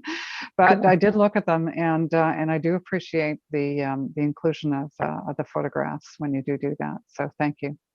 And we're sorry that they were late, but we were waiting for the planner's reports. So, and Jill doesn't have to speak on this one. She's going to speak on the next one at 43 St. Clair. Thank you. Sounds good. Sounds good. Any questions for Ms. Wilson from anyone? Member White. Thank you, Madam Chair. Not a question, just a comment. Interesting that Ms. Wilson's provided that photograph. It's in fact, I believe, a photograph that was included in the presentation that we received on the ditch and stormwater management problem study that was dealt with, and it include, as I say, these units are included in that slide report that we saw, where the engineers mentioned that these new homes are exacerbating the existing situation due to the lack of an adequate drainage system. Intensification is creating further ditch infill due to additional driveways, and intensification increases runoff due to greater imperviousness. So this is an example of the concerns that were expressed with by the engineering group that had that study completed, and it's quite interesting to me that Ms. Wilson has included this in her presentation as an example. So that's just a comment I think is appropriate in our consideration of these applications. All right, thank you, Member White. Any questions from anybody or comments further to that? No? All right, I'm just going to make a general call out then to anyone who may not have been on the speakers list. Anyone, is there anyone in the audience who would like to speak either for or against this application? All right, I'm not seeing anybody come forward. With that, then I think we can go to a vote on this one. All those in favor of approving the minor variances? All right. So we've got Mr. White who's dissenting, Ms. Markovich who's dissenting as well. So I guess at this point, I'm going to break the tie. So I am going to grant it. So by very slim margin, Mr. Segreto, the application is granted, but just note for the record that we do have two dissents, Ms. Markovich and Member White. So can I get just a sentence or two for the record so that our coordinators have something to go on when it comes to actually producing minutes and decisions. So I'm going to start with you, Mr. White. If you can just give me a couple of sentences as to the reason for your dissent. Thank you, Madam Chair. As I have in the past, in my opinion, these variances are not consistent with the general purpose and intent of the zoning bylaw provisions. It's not appropriate development for the community on that basis. Also, in light of the recent information that we received with respect to stormwater management problems in the area, I do not feel that this is an appropriate development, and therefore I am dissenting. Thank you very much. Member Markovich. Yes, thank you, Madam Chair. I have some similar concerns, I guess, around appropriateness, especially given the information we have received more recently. So would echo some of those comments. Thank you. All right, thank you so much. All right, so I think with that then, Mr. Segreto, I don't think there is anything further. The application is granted. Thank you so much. Thank you. All right, thanks so much. All right, we're on to applications 8 and 9. The agent I have on file is Ms. Curtis. Is Ms. Curtis among us this evening? So we're going to deal with 3075 Palladium, as well as dealing with, and I just want to make sure I got the address right on this one.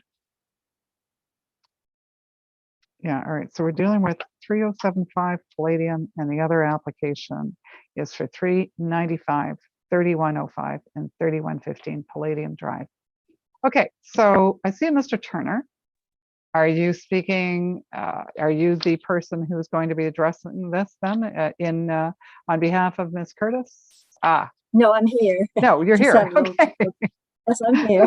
Sometimes it just takes a minute, for the technology to really kick in there. So, if we were in the chambers, we would see it coming from a mile. So sorry about that. Especially when I get this notice that the network is unstable.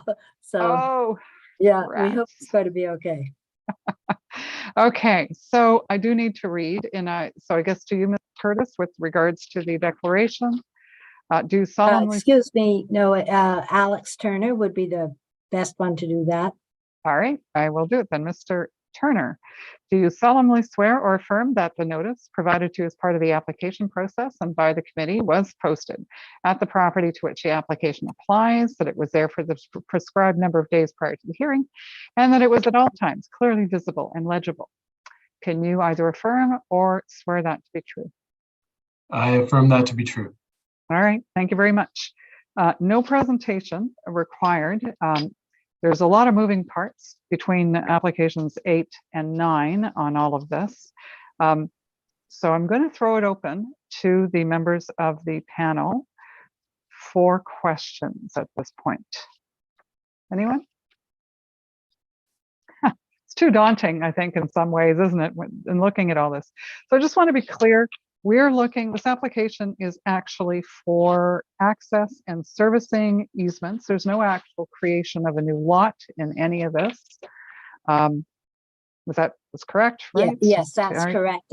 And in fact, these are the last 2 of 9 applications that have been made to the Committee of Adjustment with respect to this project. These are ones that you might have remembered, the one that we did back in March of last year. And this is just finishing up some things that we missed the first time, or a lot that was divided, and so we needed to produce new easements there. All right. So am I understanding then correctly that we, through the approval of the various pieces and parts here, we're actually correcting just part of a decision that we might have made previously then? Oh, no, not at all. Not at all. Okay. I don't know if Emily is putting up the plan, the diagram that we had of all of this, that might make it a little easier to understand. Aerial photograph. The aerial photograph. So Ms. Curtis, the only thing I really want to just confirm is that in fact there were no errors made to our decision in March. No, there was no errors whatsoever. Right. Thank you. One of the main reasons is one of the properties we didn't need. Yes, there they are. See the 2 Palladium Drive ones up at the north of the property. When we made the applications previously for the permanent easements, for the permanent access and servicing easements, those were all owned by West Ottawa, our client, West Ottawa landholders. So you cannot legally give an easement to yourself. Now, Block 14 is owned by that numbered company, Royal. So the 2 applications contain mutual easements between these 2 properties. The same easements that all the other properties in the project already have. For example, this is the access easement that is located on Block 14, and every owner in this project needs to have access over that. So, and now we've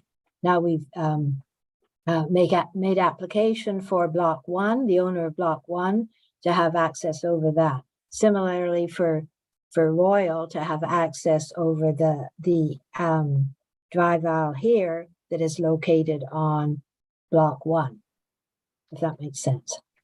Okay. All right. Now it does to me now. I did just note, by the way, that I do have a housekeeping change to make, and it was actually because I had number 9 behind number 8 here. My understanding is that the notice for number 2 that talks about, let me just go to the notice to be sure that I'm looking at the right thing. So the notice where consent is required for the following has number 2. And it says a sanitary sewer easements over parts 1 and 2. My understanding is that needs to change to a sanitary and stormwater sewer easement over parts 1 and 2 on Plan 4R. That's the only change, is the addition of those words and stormwater. Is that correct? Yes, that is correct. And it's also incorrect on the summary table. On these pages aren't marked for whatever reason, but it's on page 4. There they talk about it as an access easement.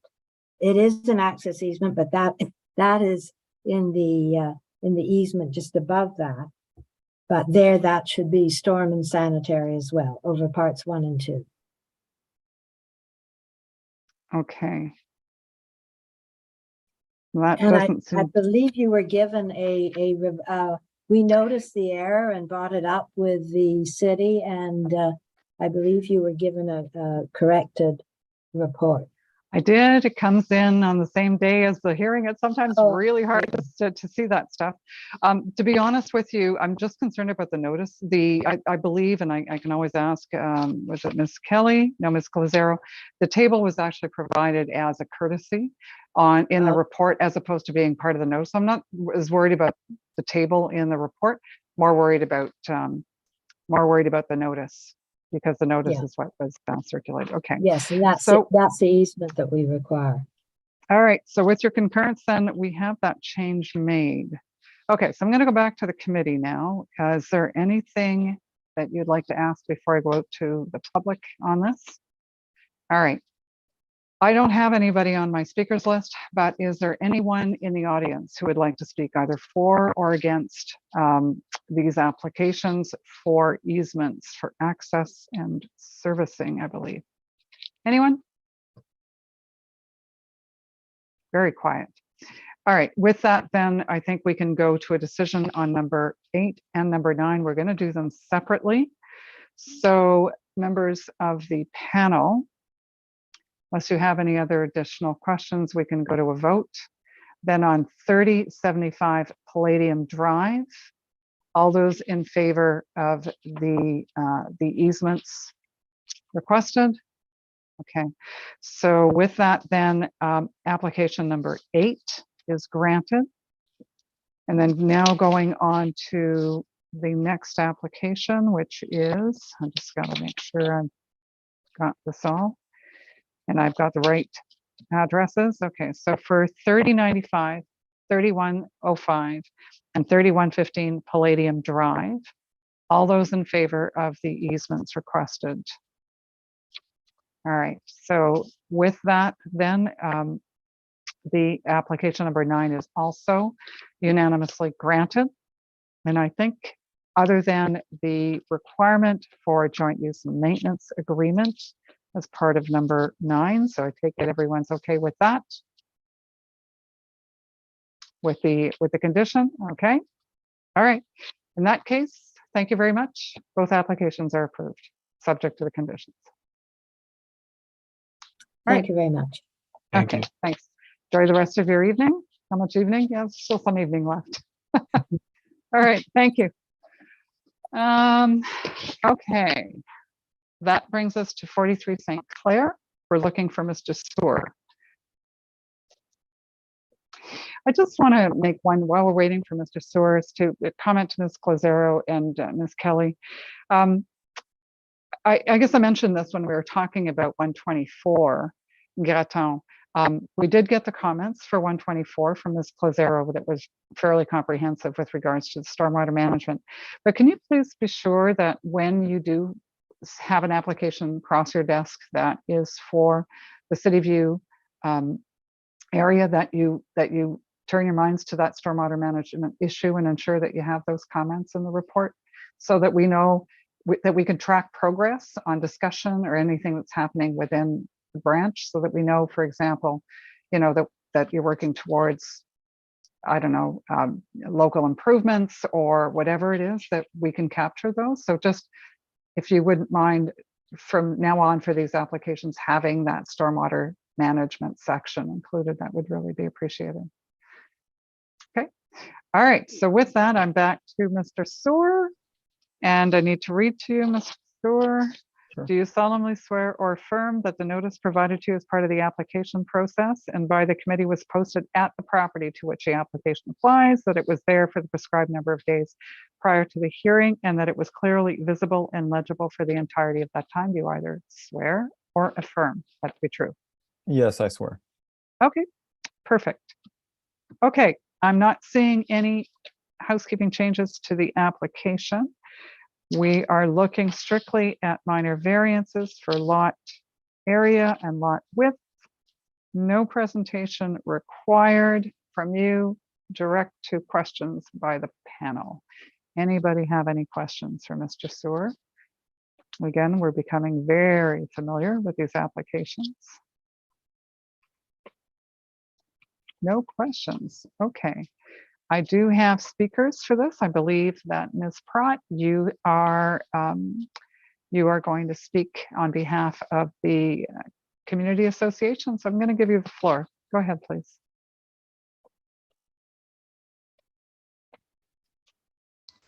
Hi, good evening, Madam Chair and other members of the committee.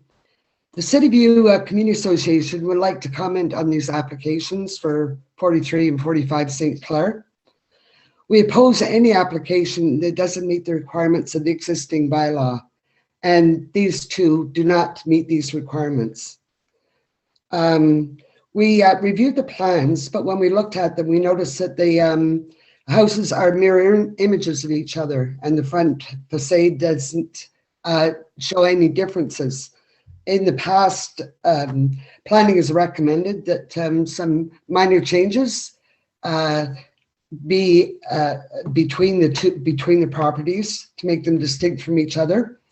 The city usually encourages this, so we wanted to know. Oh, sorry, Ms. Pratt. I think we've lost you.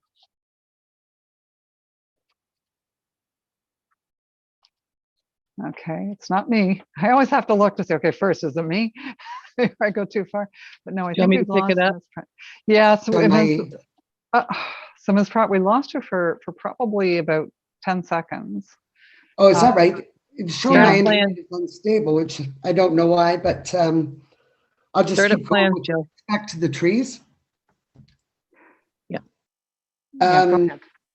They recommended that 2 proposed replacement trees be planted within the right-of-way. You should be aware that due to our ditch system here, trees can't be planted in the right-of-way. So there's very limited space for tree planting with some of these infills. Okay. Can you still hear me? Yes, okay. Residents reported work being done on the property last April. We had this picture in our file, and we just thought we'd put it here because we thought this house was coming down, and it's still there. We don't know if that was infrastructure issues or why that work was being done. We still maintain that the infrastructure in City View doesn't support this level of intensification. When infill occurs, a lot coverage increases and the green space and trees absorb stormwater, are removed, and our community's drainage is affected. I'd just like to add that we're not so much, we're concerned about the ponding on our roads, but that's not our major issue with respect to drainage issues.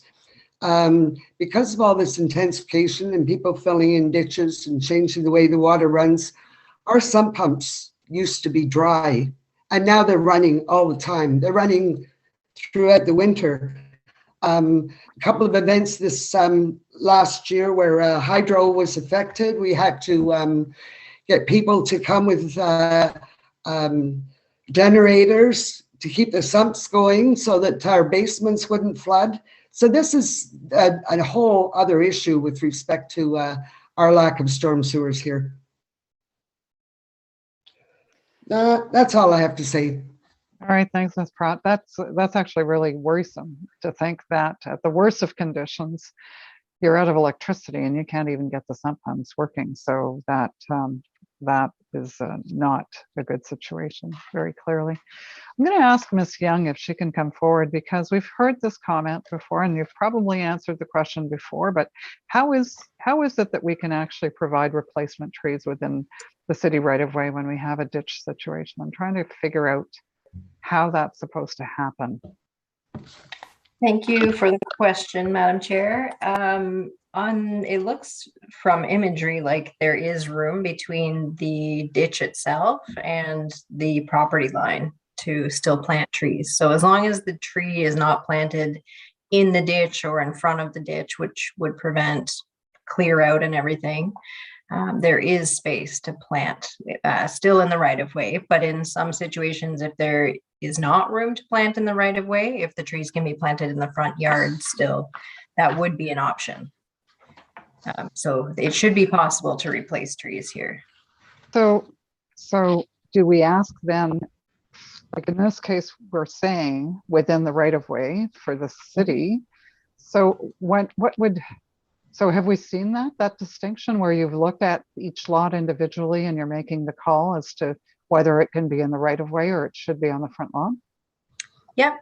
Usually I am trying to take a look at that anytime I'm making a particular comment. And in this example, there is an existing city tree that's right behind the ditch that's noted to be in poor condition. So we're okay with it being removed. So if new trees are planted in line with that tree, I don't have any concerns with it being replaced within the right of way. Okay, all right. Good, thank you. That's the answer I was looking for, is to just understand that a little bit better. So thank you. Ms. Wilson, I see your hand is up, so I'm going to give you a minute. All I wanted to say is that we're a little concerned because we keep hearing that comment coming back from the city that the trees will be planted in the right of way. So we'd just like them to make a distinction that in City View it doesn't go in the ditch. That's all.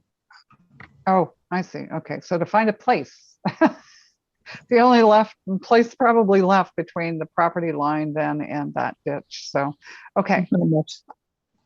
All right. Okay.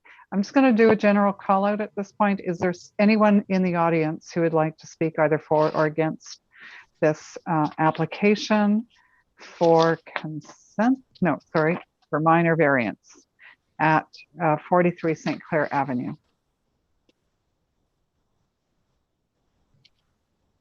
Okay. And on the Mr. Sewer, on the design, I think we heard that there was, you know, this, I'm hoping I'm on the right application. It's getting foggy. It's 8:30. We've been at this 2 hours. The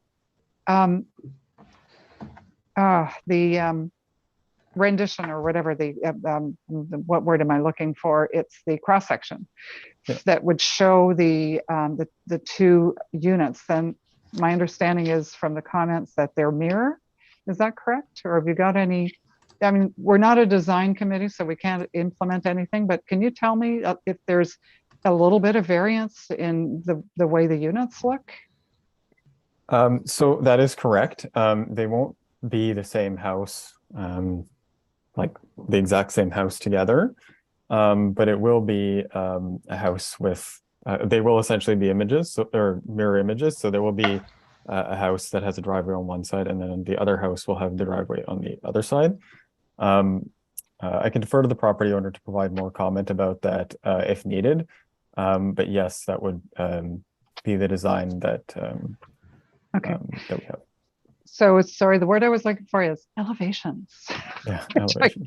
Totally lost in my mind there. So, but you're saying they're identical and in materials as well? The use of materials, everything? Correct. Okay.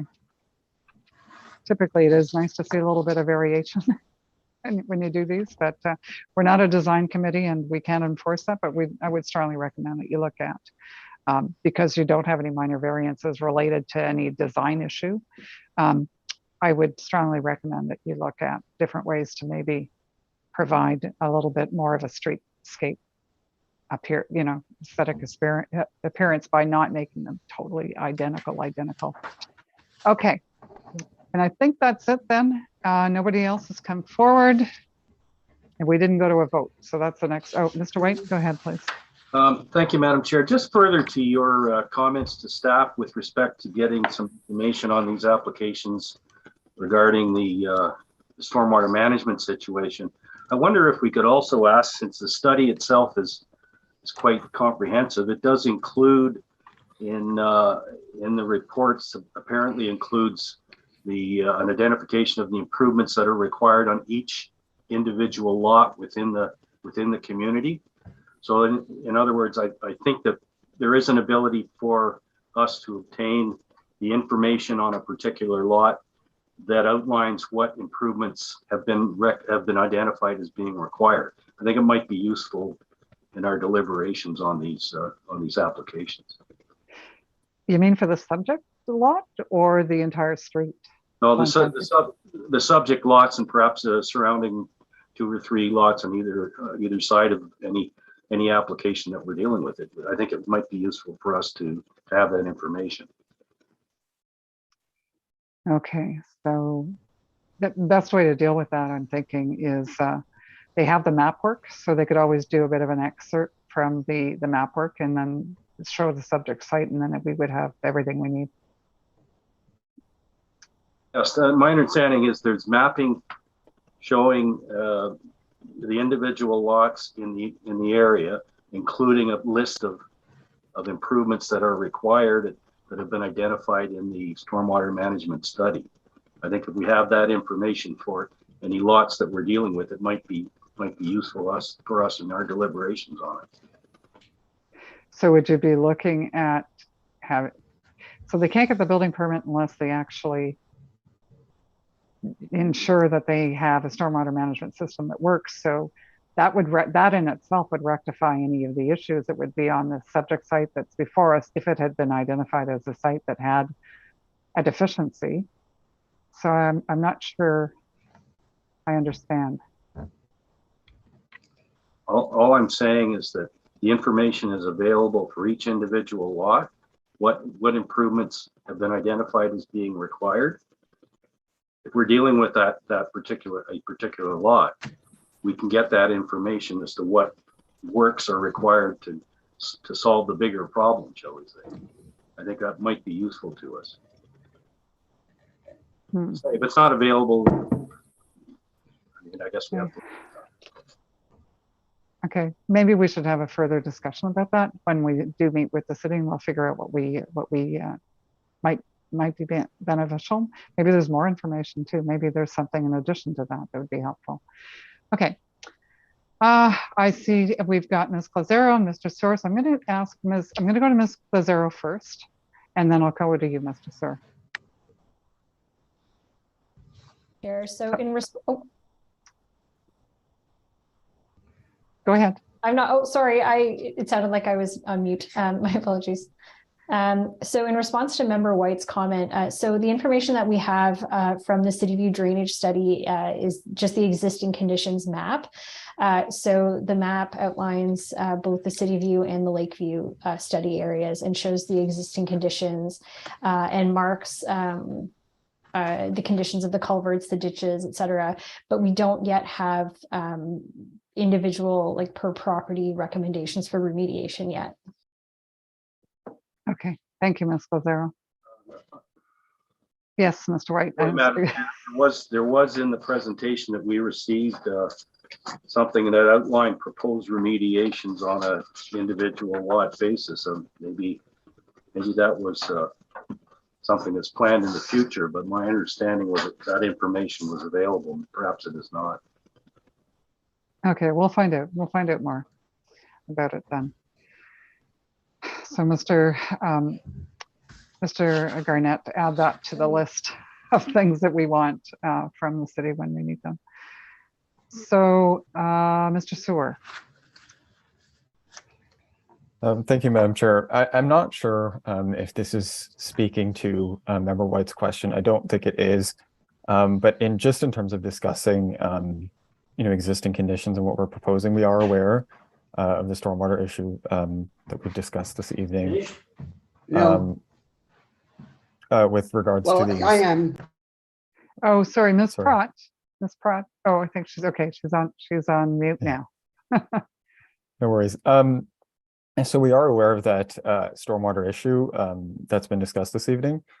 And to that effect, the property owner has discussed the potential as well of using permeable paving where he can to help improve the surface permeability of the site, as well looking at least for this specific property, the proposed development, so severing it and adding the two houses, or rather not severing it, building the two houses on two of the underlying lots, really actually only represents a negligible increase in the amount of hard surfacing versus what's existing there, versus the house that's existing there.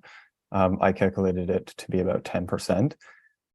So it's just actually less than 10% increase in the amount of hard surfaces versus what's existing there. And what's existing there, in particular, there's a large driveway on the property, which is an impermeable surface, and the two driveways that are proposed, one servicing each house, combined would have less driveway than that existing driveway. So we are aware of that, and there are improvements I think that we are making, and there's improvements that the owner has agreed as well to sort of alleviate or assist with that stormwater issue through this proposal. All right, thank you very much. Okay. just again, out of an abundance of caution, just going to make another call out. Is there anyone in the audience who would like to speak for and against this application? Because I can't recall if I made that. All right, I'm not seeing anybody come forward. All right, so members of the panel, I think we're ready to go to a decision on this. So I need a vote. All those in favor?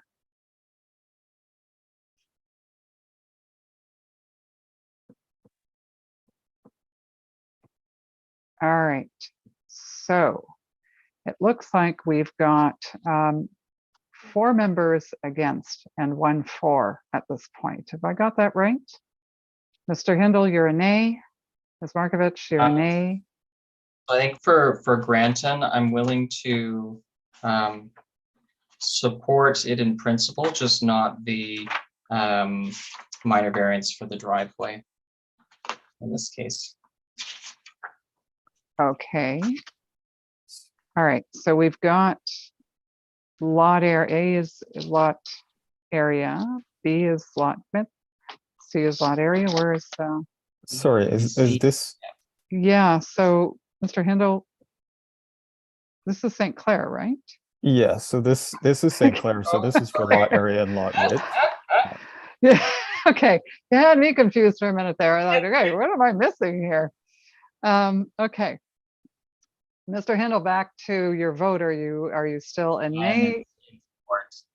I beg your pardon? I am in support. You are in support. Okay. All right. So Member Hindle, you're in support. Member Willis, you're in support. Ms. Markovich, you are dissenting, and Mr. White as well. You're opposed.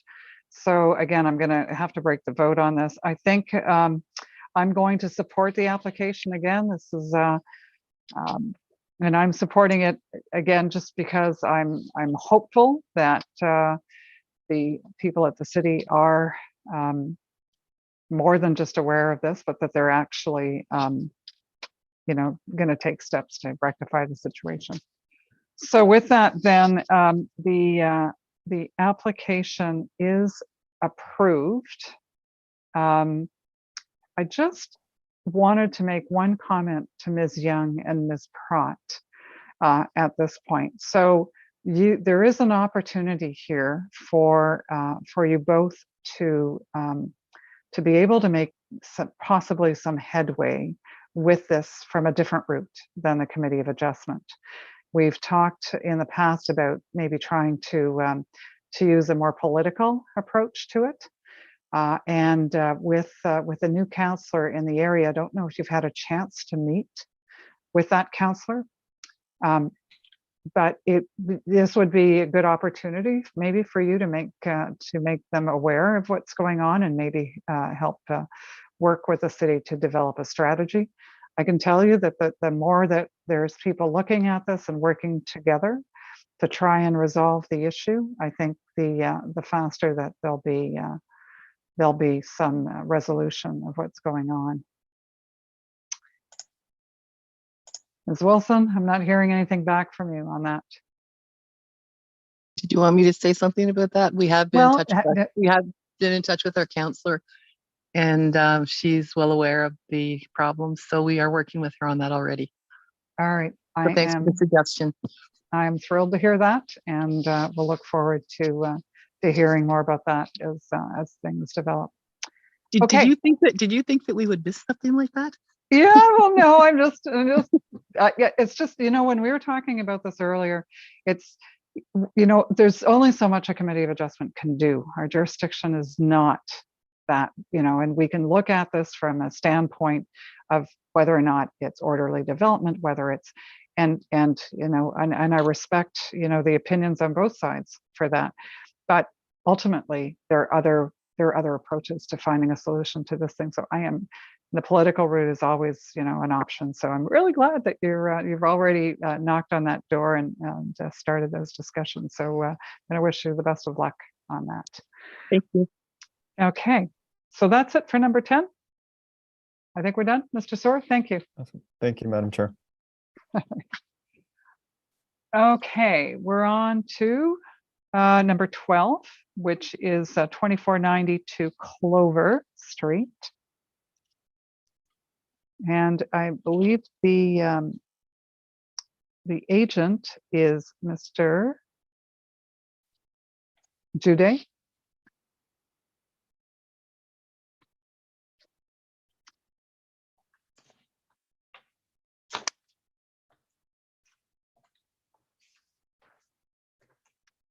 Hello. Good evening. Yes. Good evening. So before we get started, need to get your statutory declaration addressed. So do you solemnly swear or affirm that the notice provided to you as part of the application process and by the committee was posted first at the property to which the application applies, that it was there for the prescribed number of days prior to the hearing, and that it was clearly visible and legible during the entirety of that time? Do you either swear or affirm that to be true? I do swear. You swear. Okay. Now, there is a housekeeping amendment to this application. Just let me bear with me because it's all right. So again, I just need to go straight to the notice so I can actually make sure I see it myself. So we've got, hang on, just bear with me. Okay, it has to do with the easement. So you're looking in this case for easements and a consent. So on the easement in your notice, we refer to a right-of-way over Part 8 for pedestrian and vehicular access and servicing in favor of parts, it reads parts 2, 3, 4, 6, and 7. And we're going to amend that by striking 2 and saying 3, 4, adding 5, 6, and 7. Do you agree with that?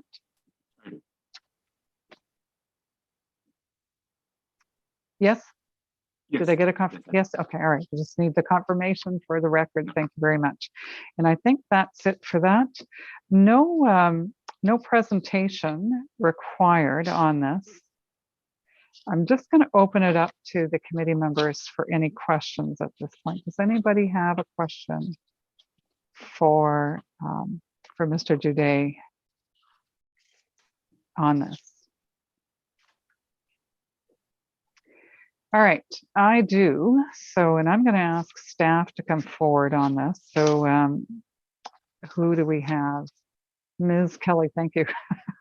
Saves me from having to go to the back of the report or to, and here it is on the front. Okay, so Ms. Kelly, I'm really kind of concerned with what's going on here because you talk about the fact that there's a proposed servicing easement and it's not sized for common servicing trench.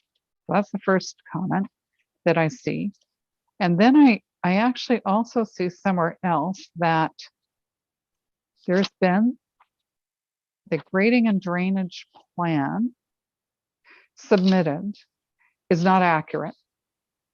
So it shows a reference to 255 millimeter stormwater main that doesn't exist within the city's infrastructure. That's what I'm reading here. And that, in fact, maybe some incorrect assumptions from a servicing standpoint have been made on this application. And that, in fact, the recommendation to the applicant was to explore a surface drainage and sump pump system that demonstrates that the system does not send excess surface drainage to adjacent properties. So, and also on top of all that, the development does not maintain the required setback for services running parallel to the foundation, and that in fact, the plan shows that the services are specifically running alongside the foundation. So I'm seeing a lot of real concerns about the servicing of this site. Am I correct? Have I understood your comments? Yes, through you, Madam Chair, that is correct. I think it would be helpful to kind of organize them in two categories to clarify. So the issue with regards to the size of the easement So to comply with the engineering standards to fit a common servicing trench, the applicant needs a 3.4 meter servicing easement. I was advised by senior planners that this can be addressed through a condition if the applicant submitted a revised draft 4R with an appropriate easement area, or alternatively, if they were able to provide us with sufficient evidence that 3 meter easement is enough to accommodate the services. We don't have that information to date, but those are two options to address the easement area. In terms of the other outstanding engineering concerns with respect to servicing, it's important to distinguish that they're not associated with adequate services. There are municipal services available on Clover that the applicant can connect to.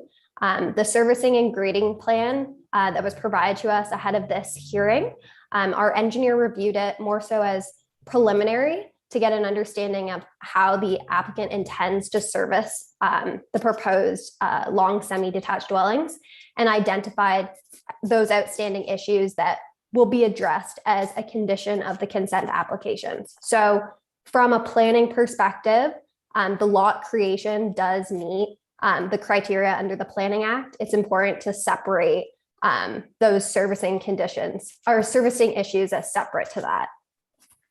Well, it's interesting you should say that, because I always look at these things from a development feasibility standpoint, and I wasn't sure, based on the discussion, that development feasibility had been demonstrated. So, and I think that's does make it a planning matter, but okay. And so what you're telling me is that no changes to the, or that the condition itself will require that the grading and drainage plan be to the satisfaction in any event of the city. So whatever changes are required will be caught in any event at that point. So it's not that there is no servicing ability. It's just that what's being proposed is not currently satisfactory, but there is lots of room for that to still be changed, correct? Yes, that's correct. Okay, all right, that's all I really needed to get from that standpoint. Okay, so that was my question.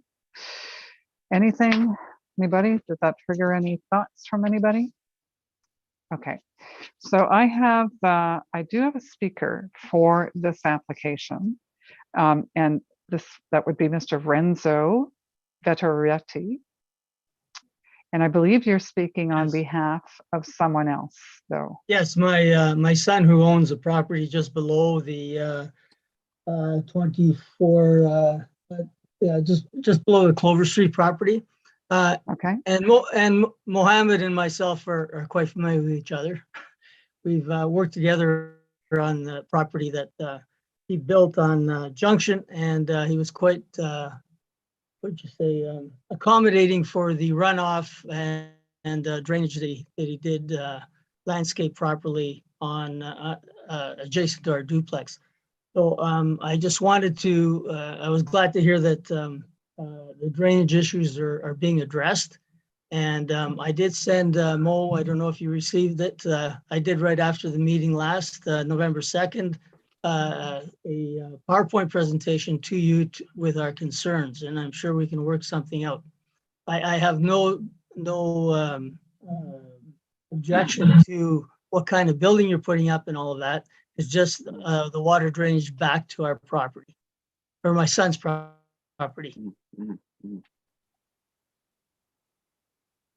All right. That's all I. Yes, go ahead then, Mr. Jude.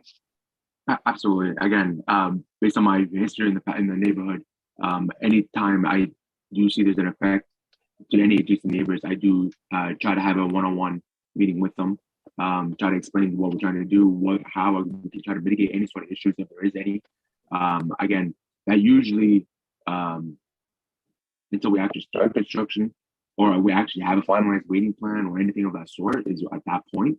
But again, I have no problem based on my history again to speak to him. And again, I would only like to make sure everybody's happy as much as possible. Again, that's not always 100% possible, but in any case, if it is, we absolutely start for that. It'd be great if at the planning stage, if we could see that drainage plan like you shared the last time with us on your development on Junction.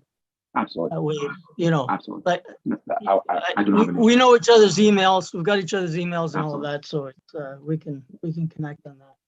Absolutely. And if the planning committee or the planners are involved in that, I'm happy.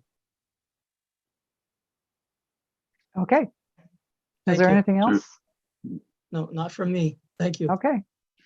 Thank you so much. That was it for my speakers list. So I'm going to make a general call out to anyone in the audience who may want to speak to this application on 2492 Clover. Now's your chance. Okay, I'm not seeing anybody come forward. Before we go to a vote, I have just a couple more questions actually, now that I've referred back to my notes. And I guess I need to speak with Ms. Kelly again, if I could. So Ms. Kelly, I'm looking at the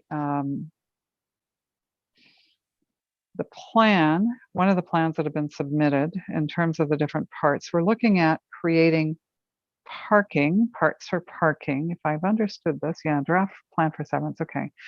So for two of the lots, we've got a parking space, an easement that goes down between parts 12 and parts 3, and it's parts 7 and 8 that are at that easement. And they go to the 4 actually parking spaces, so parts 4, 5, and 10, 11.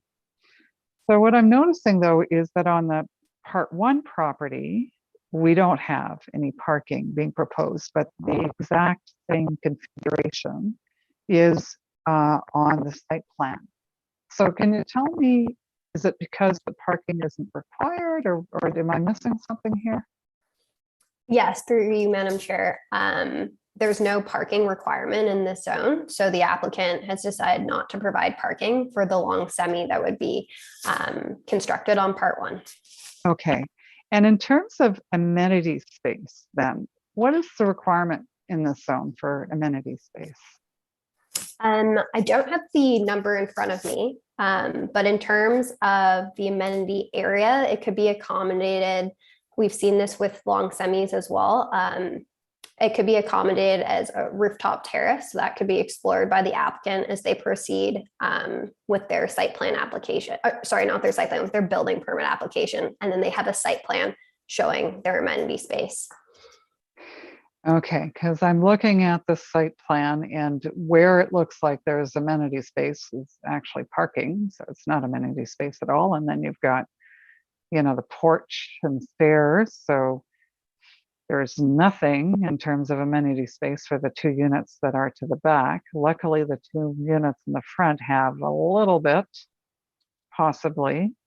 And then if there's no parking at all for the next one, then yes, they do retain some. But I just wanted to know, and particularly where there's 4 parking spaces are going to be, I truly see like no amenity space for those 2 back units. And I just wanted to make sure that that had been looked at and covered off. Yes, through you, Madam Chair. So there's no amenity space requirement for long semi-detached dwellings. It's more general in terms of like a rear yard setback, but that doesn't preclude an applicant from using their rear yard for parking. Okay, all right, okay. That's all the questions I had on that then. Okay. So with that, then I guess we can go to a vote. There are, Mr. Jude, a very long list of conditions. Do you have any concerns or want to raise any of those for discussion?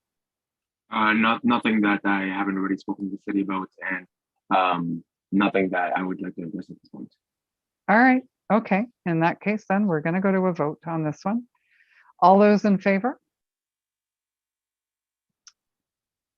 All right. So from the committee standpoint, the application is unanimously granted, subject to all of the conditions that are listed, all the way to number 10. And I'm assuming, and I guess again, Ms. Kelly, that all of the servicing concerns are covered off in these conditions so that we don't have an issue. Yes, through you, Madam Chair. I confirmed that with the engineer. All right. Thank you very much. In that case, you've got your approval. Thank you so much. Have a good evening. All right. Last but not least, we are doing 124 Graton, and we're looking for Ms. Soar in this case.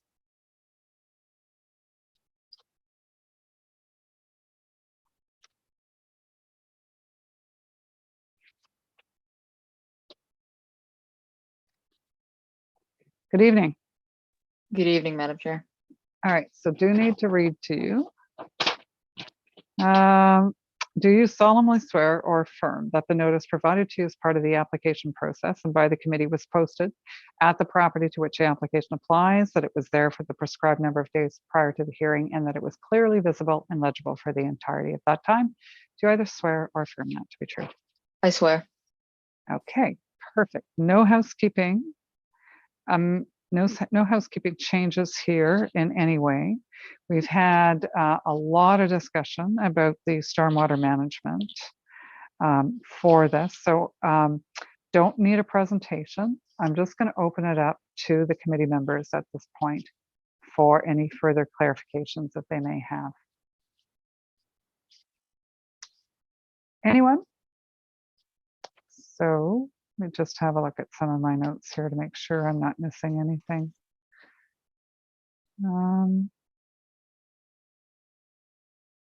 Okay, Mr. White. Thank you, Madam Chair. Just a technical question for staff about with respect to the minor variance on lot frontage or lot width, I guess it is now. This is just want to make sure that we're dealing with the right number. This is a irregular shaped lot and that it tapers from the front to the back. It actually widens out, I think, as you go into the lot. Is that 13.1? I think it's 13.1 meter lot width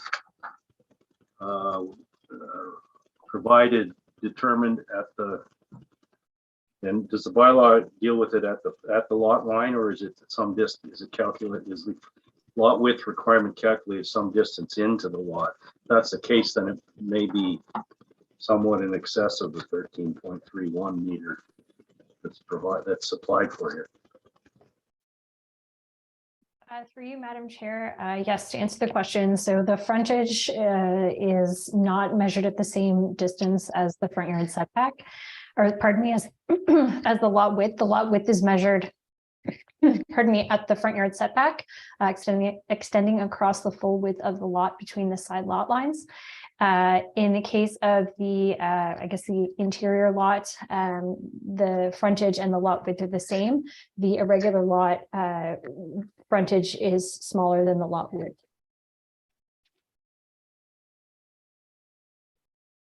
Oh, okay. So the applications are correct then with respect to the numbers? Yes, that's correct. Thank you. Okay. Any additional questions from anyone on this?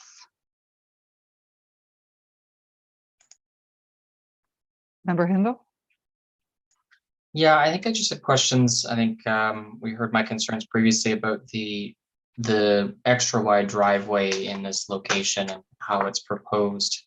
Can you talk to me, kind of maybe try and walk me through it on one last time as to why you think it's reasonable given the storm concerns as well as the fairly significant intensification that's happening in this neighborhood, that additional hardscaping and extra wide driveway space on 43 foot lots is reasonable in this location? Yeah, I can speak to that a bit and then I can hand it off if Adam has any other comments. But in terms of like how it's reasonable for the extra wide driveways here. So these lots are they're only slightly smaller, they have only a slightly smaller lot width than 15 meters, which would allow the double wide driveway. So that was something that our client was looking for, is the double wide driveway. And it's only because of this minor difference that's primarily comes from the irregular lot shape. We think that, you know, it's minor to allow for this driveway. And we noted that staff had comments about the amount of hardscape and how much how much of the lot width would be taken up by the driveway. And we would note that the proposed driveways take up only 41 and 39% of the lot width. And as of right, on a 15-meter lot, a driveway of the same size that would be permitted as of right takes up 37%. So that difference is pretty incremental, and is primarily due to the irregular lot shape. If this was a regularly shaped lot, like all the other ones on the street that have double wide driveways, this would be permitted as of right. I don't know if Adam has any other comments related to the driveway. Oh, I think I covered it. Thanks. Thanks so much. Okay. Any other questions from the panel members? If not, I'm going to go to our speakers list. We've got Ms. Wilson, Ms. Pratt. Which of you ladies will be speaking to this application? I think we're both going to speak to it, so I will start. Okay, go ahead, please. City View Community Association strongly opposes this application, as these lots are even smaller than other recent infills in our community.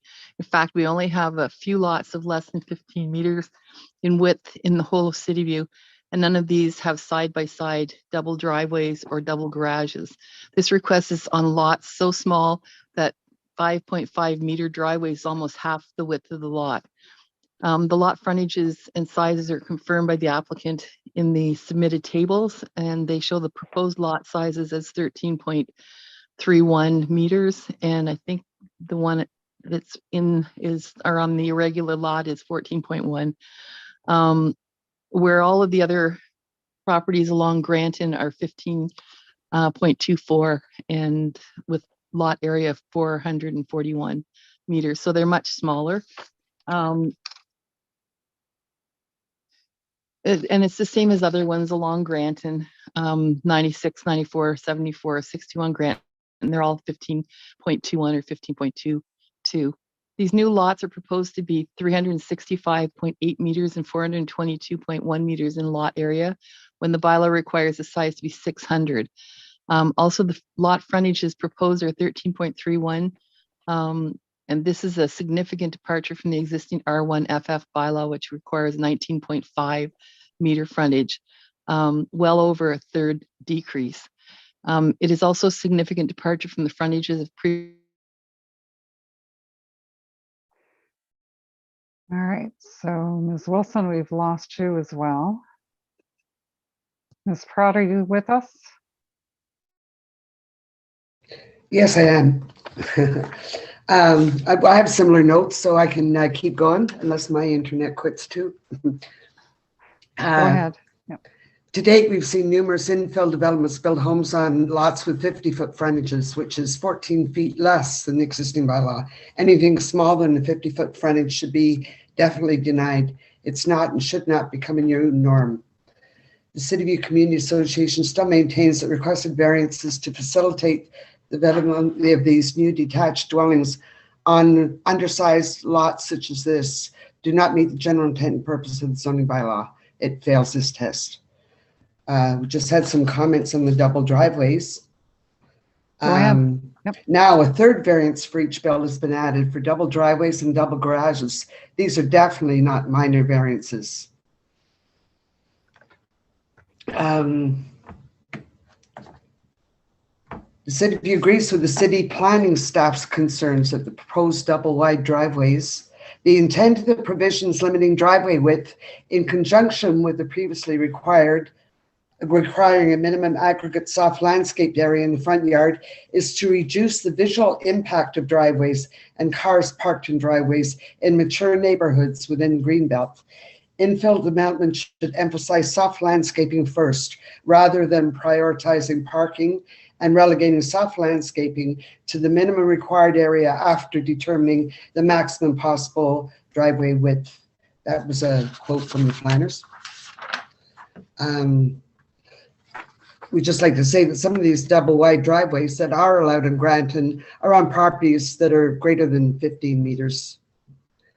In fact, these infill properties with double wide driveways are still out of character with the existing streetscape along the rest of Granton Avenue. And most of these properties lack trees and soft landscaping. We don't consider this variance to permit a double wide driveway to be minor. The City View maintains that the applicant should be required to revise their plans to adhere to the city's driveway and garage requirements. With respect to the plans, we noticed that the two buildings seem to be identical to each other. We wondered if they couldn't be changed so that they could change the streetscape. Also, in the December 1st, 2002 planners report,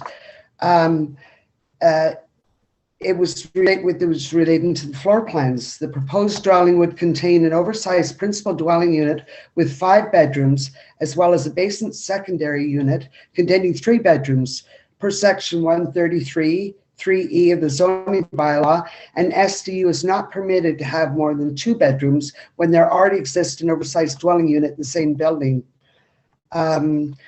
Staff noted that the plan should be revised accordingly, or an additional minor variance would be required to permit a 3-bedroom SDU in a building containing an oversized dwelling unit. Staff also noted that section 133.17, rooming units are not permitted where a secondary dwelling unit also exists on the lot. The agent acknowledged the comment related to section 133.3E and indicated that they would be revising their plans accordingly. We haven't seen the plans. We have no indication that any of this has been done. So we just want the planners to verify this for us. Okay. And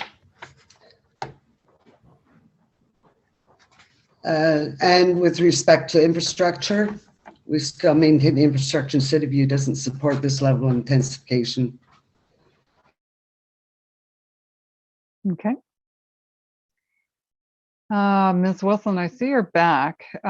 Ms. Pratt did try and complete, but your presentation, was there just anything else that you wanted to add? I'm going to give you a minute.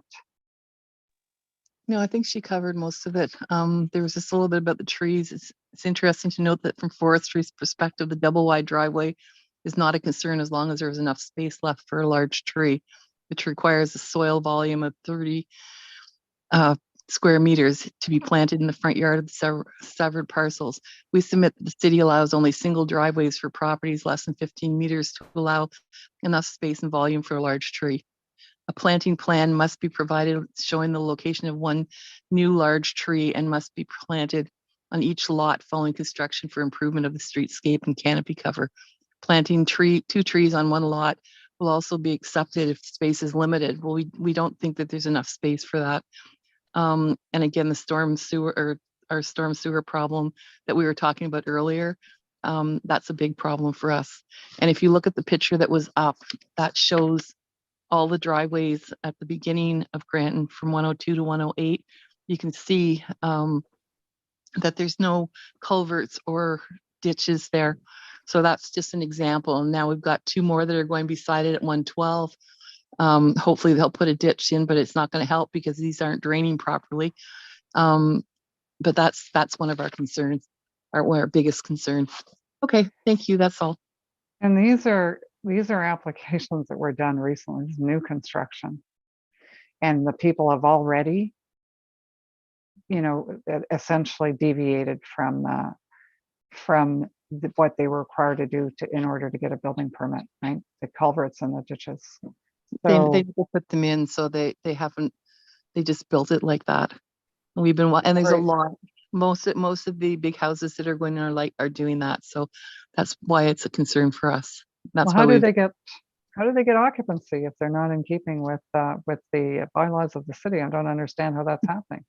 I don't know, but we've got tons and tons of pictures of this happening, and that's why we're so concerned, because it's just happening and nobody seems to really worry about it. There's nobody to go out and monitor that these guys aren't doing it the way they're supposed to do it. So like I said, that's one of our big concerns, because whenever a big house goes up, most of the time you will see that it's like those ones on Grant in the pictures there.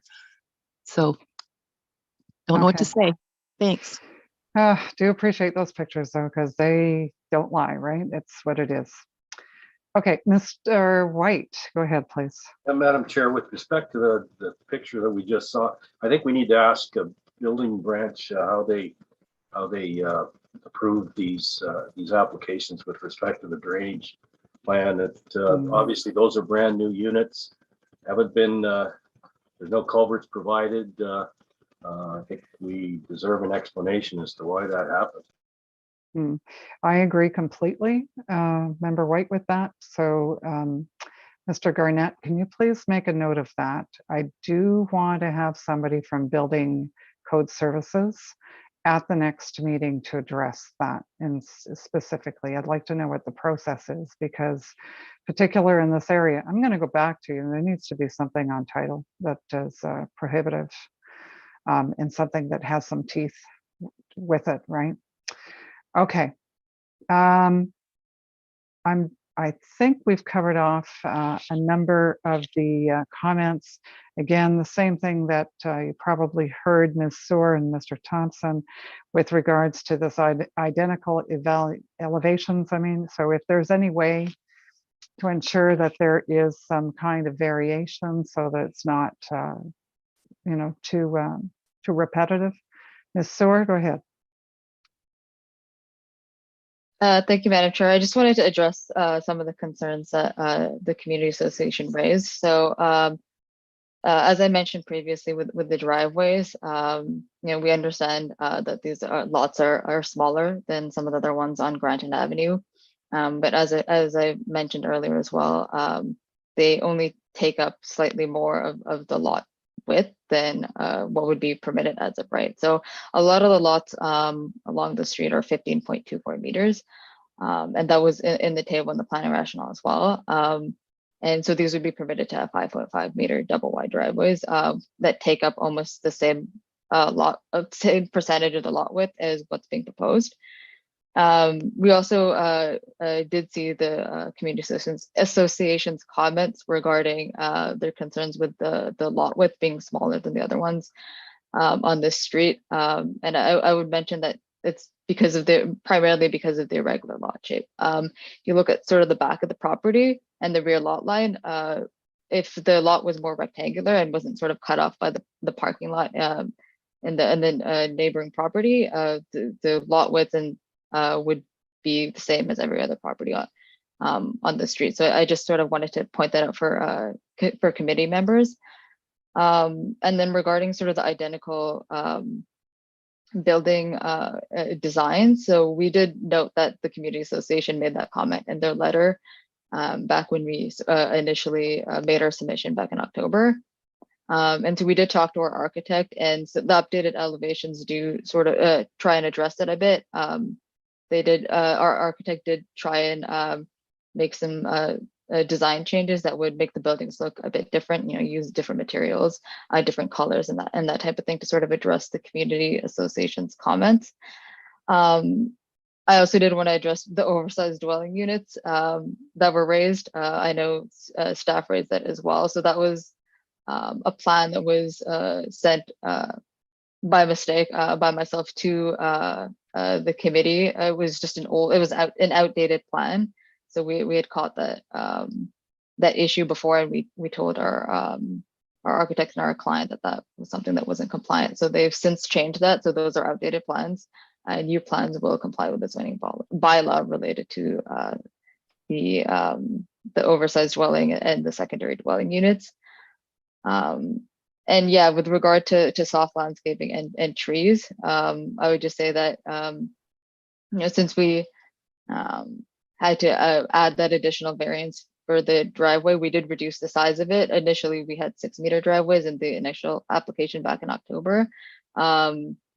when we were told by staff that we would need an additional variance, we did sort of have discussions to reduce that. So we were compliant with the soft landscaping prior to that. So this was something that we believe would sort of add a bit more soft landscaping, a bit more area for trees. And it also allows for the tree that exists to be retained on the property. So we did sort of take that approach of making sure that we could, have enough soft landscaping there and have some trees and make sure that we're not disrupting the streetscape. All right, thank you very much for that.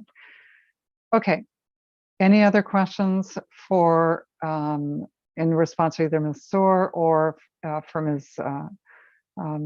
Wilson or Ms. Pratt? No? Okay, I'm going to have to do a more general call out there for comments. And is there anyone else in the audience who would like to speak to these two applications? As a matter of fact, one for consent and one for minor variances at 124 Graton. Okay, I don't see anybody at all coming forward. So Ms. Soar, you've looked at all of the conditions, no issue with those at this point? Okay. All right, well then let's go to a vote. First on the consents. So all of those in favor of the consent application? Okay, so I am voting against this time because I didn't see a lot of planning evidence with regards to the suitability of the reduced lot frontages in particular and the lot area. So I'm declining on that side. So the severance then, or the consent application fails. On the minor variance application, all those in favor? I'll note that I'm in favor of all but the driveway variations.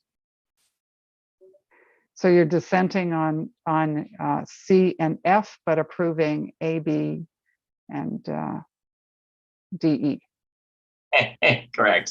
Okay. Yes, Ms. Willis. Madam Chair, just a question. If the consent has failed, why do we vote on the variances? That's a good question. I guess we don't need to. I just, well, actually, I think we've done that before. I don't think I don't think this is new. I think we did exactly the same thing on in Beacon Hill South at one point. What was the name of that street? It was just off of Montreal Road, and I believe we did exactly the same thing. We approved the minor variances, but we never. Yeah. So we approved, but not the variances. Oh, you said you think we approved the consent, but I thought it was the opposite. I thought it was the opposite because I remember thinking it was really weird. Anyway, I think we still have to vote on it because it is an application before us and it needs to either pass or fail at this point. So I am going to call. So yes, we would be in a weird situation, but I think we still have to make a decision because otherwise, what do you appeal? If the committee made no decision, if there's an issue. So I think we have to vote on this. Mr. Garnett, looking for you. Is there, am I wrong on that or? Thank you, Madam Chair. That's correct. We do have to issue a decision on each application before us. Okay, thank you very much. All right, with that then, all those in favor of the minor variance application? All right. It's noted. And I beg your pardon? I was just going to say, as I noted previously, it's A and B and D and F, or D and E, sorry. And I would agree with you on that too. So I'm actually I'm going to vote against this the minor variance applications as well. And my biggest concern is this report had the benefit of a lot of discussion in it with regards to the whole stormwater management issue, and yet here we are faced with a request for the smallest lots we have seen yet and large driveways. It makes no sense to me at all, the whole thing together. So So I don't believe it is minor based on the combination of those two things. That's my that's my reasons for not granting or for denying the application. I do need from both you, Ms. Markovich, and Mr. White, though, just a couple of words, just so that it's on the record and that the coordinators have something that they can add to the decisions. Madam Chair, just isn't it the decision has, I'm very confused. Both the variance and the consent have failed. Is that correct? That's right. Okay, so then they failed. So any dissent is for Oh, those then who it's are you against guys. it. You're right. You're Yeah, quite so right. it's my turn. No, thank you for catching that. You're quite right. It flips. So go ahead, Ms. Willis. Well, I find that the to consent for, I guess the variance is first. It's not unlike many of the others we've already approved. I find in this case the driveway width is mitigated by the location at the end of the street, and it's got great big paved parking lot right beside it. And I do believe it's minor just by virtue of the lot size not being so far under the 15 meters that is the limit for a 5.5 meter wide driveway. And the severance is similar to what we've seen elsewhere in the area. And so I'm thinking it's appropriate development. All right, thank you for that. Mr. White, before I go to you, I'm going to finish off with Mr. Hindle. Sure, I'll generally agree with Ms. Willis on the rationale, with the exception, I think, of the parking. You know, I think it's better to design communities for people and not necessarily for parking. So we'll keep it at that. All right, thank you, Mr. Hindle. Member White. Thank you, Madam Chair. I think it's fair that the members who did not dissent or whatever I have done. In any case, I'm not supporting the application. The variances, in my opinion, as I've expressed many times over, are not minor, not desirable for the appropriate development of this community as it is currently regulated by the zoning bylaw. Secondly, I'm not convinced that this and other similar proposals that we are dealing with satisfy the provisions of section 5124 of the Planning Act with respect to the adequacy of stormwater drainage system based on the information that we have received from city staff on a study that's been done that indicates clearly that new homes are exacerbating the existing situation due to the lack of an adequate drainage system in the community. And they pointed out in their presentations that intensification creates further ditch infill due to additional driveways. And if this intensification increases runoff due to greater imperviousness. So on that basis, I cannot support the applications. All right, thank you. Member White. Ms. Markovich, you're the only one who hasn't chimed in. Did you want to, for the record, state a position? Sure. I mean, I don't have much else to add. I would agree with the comments made by you, Madam Chair, and Member White around the reasons for my decision. Concerns about all of those things. Yeah, thank you. All right, thank you. In that case, Ms. Zohr and Mr. Thompson, we have declined the application. So as you know, there is appeal rights to do that. I have to admit, I mean, Ms. Zohr, you did provide some planning opinion in a couple of instances where I honestly felt that because of the context and because of the issues that we're having with stormwater management, kind of needed to consider that context a little bit more. But so I wasn't compelled by some of your planning opinions provided. That's, I guess, what I'm saying. But that said, though, you do have the appeal rights, and we're going to wish you the best of luck in that process, if that's your choice. Thank you for your time, and our apologies. It is really late, so you know you've had to wait till the very end to only to have your application not get granted. So I do apologize. That must be very disappointing for you, but I'm sorry you had to wait so long. All right, thank you for your time. Have a good evening. Bye now. All right, and with that then brings us to the end of our agenda. So do I have a motion to adjourn? Mr. Hindle, and seconded by Ms. Markovich. Thank you, everybody. It was a grueling agenda to get through. Thank you so much for all of your assistance, again, to committee staff. Thank you, Ms. Kelly, Ms. Clazero. You're marvelous tonight in providing us with information with regards to the stormwater management issues. So thank you for undertaking all the work that you have done.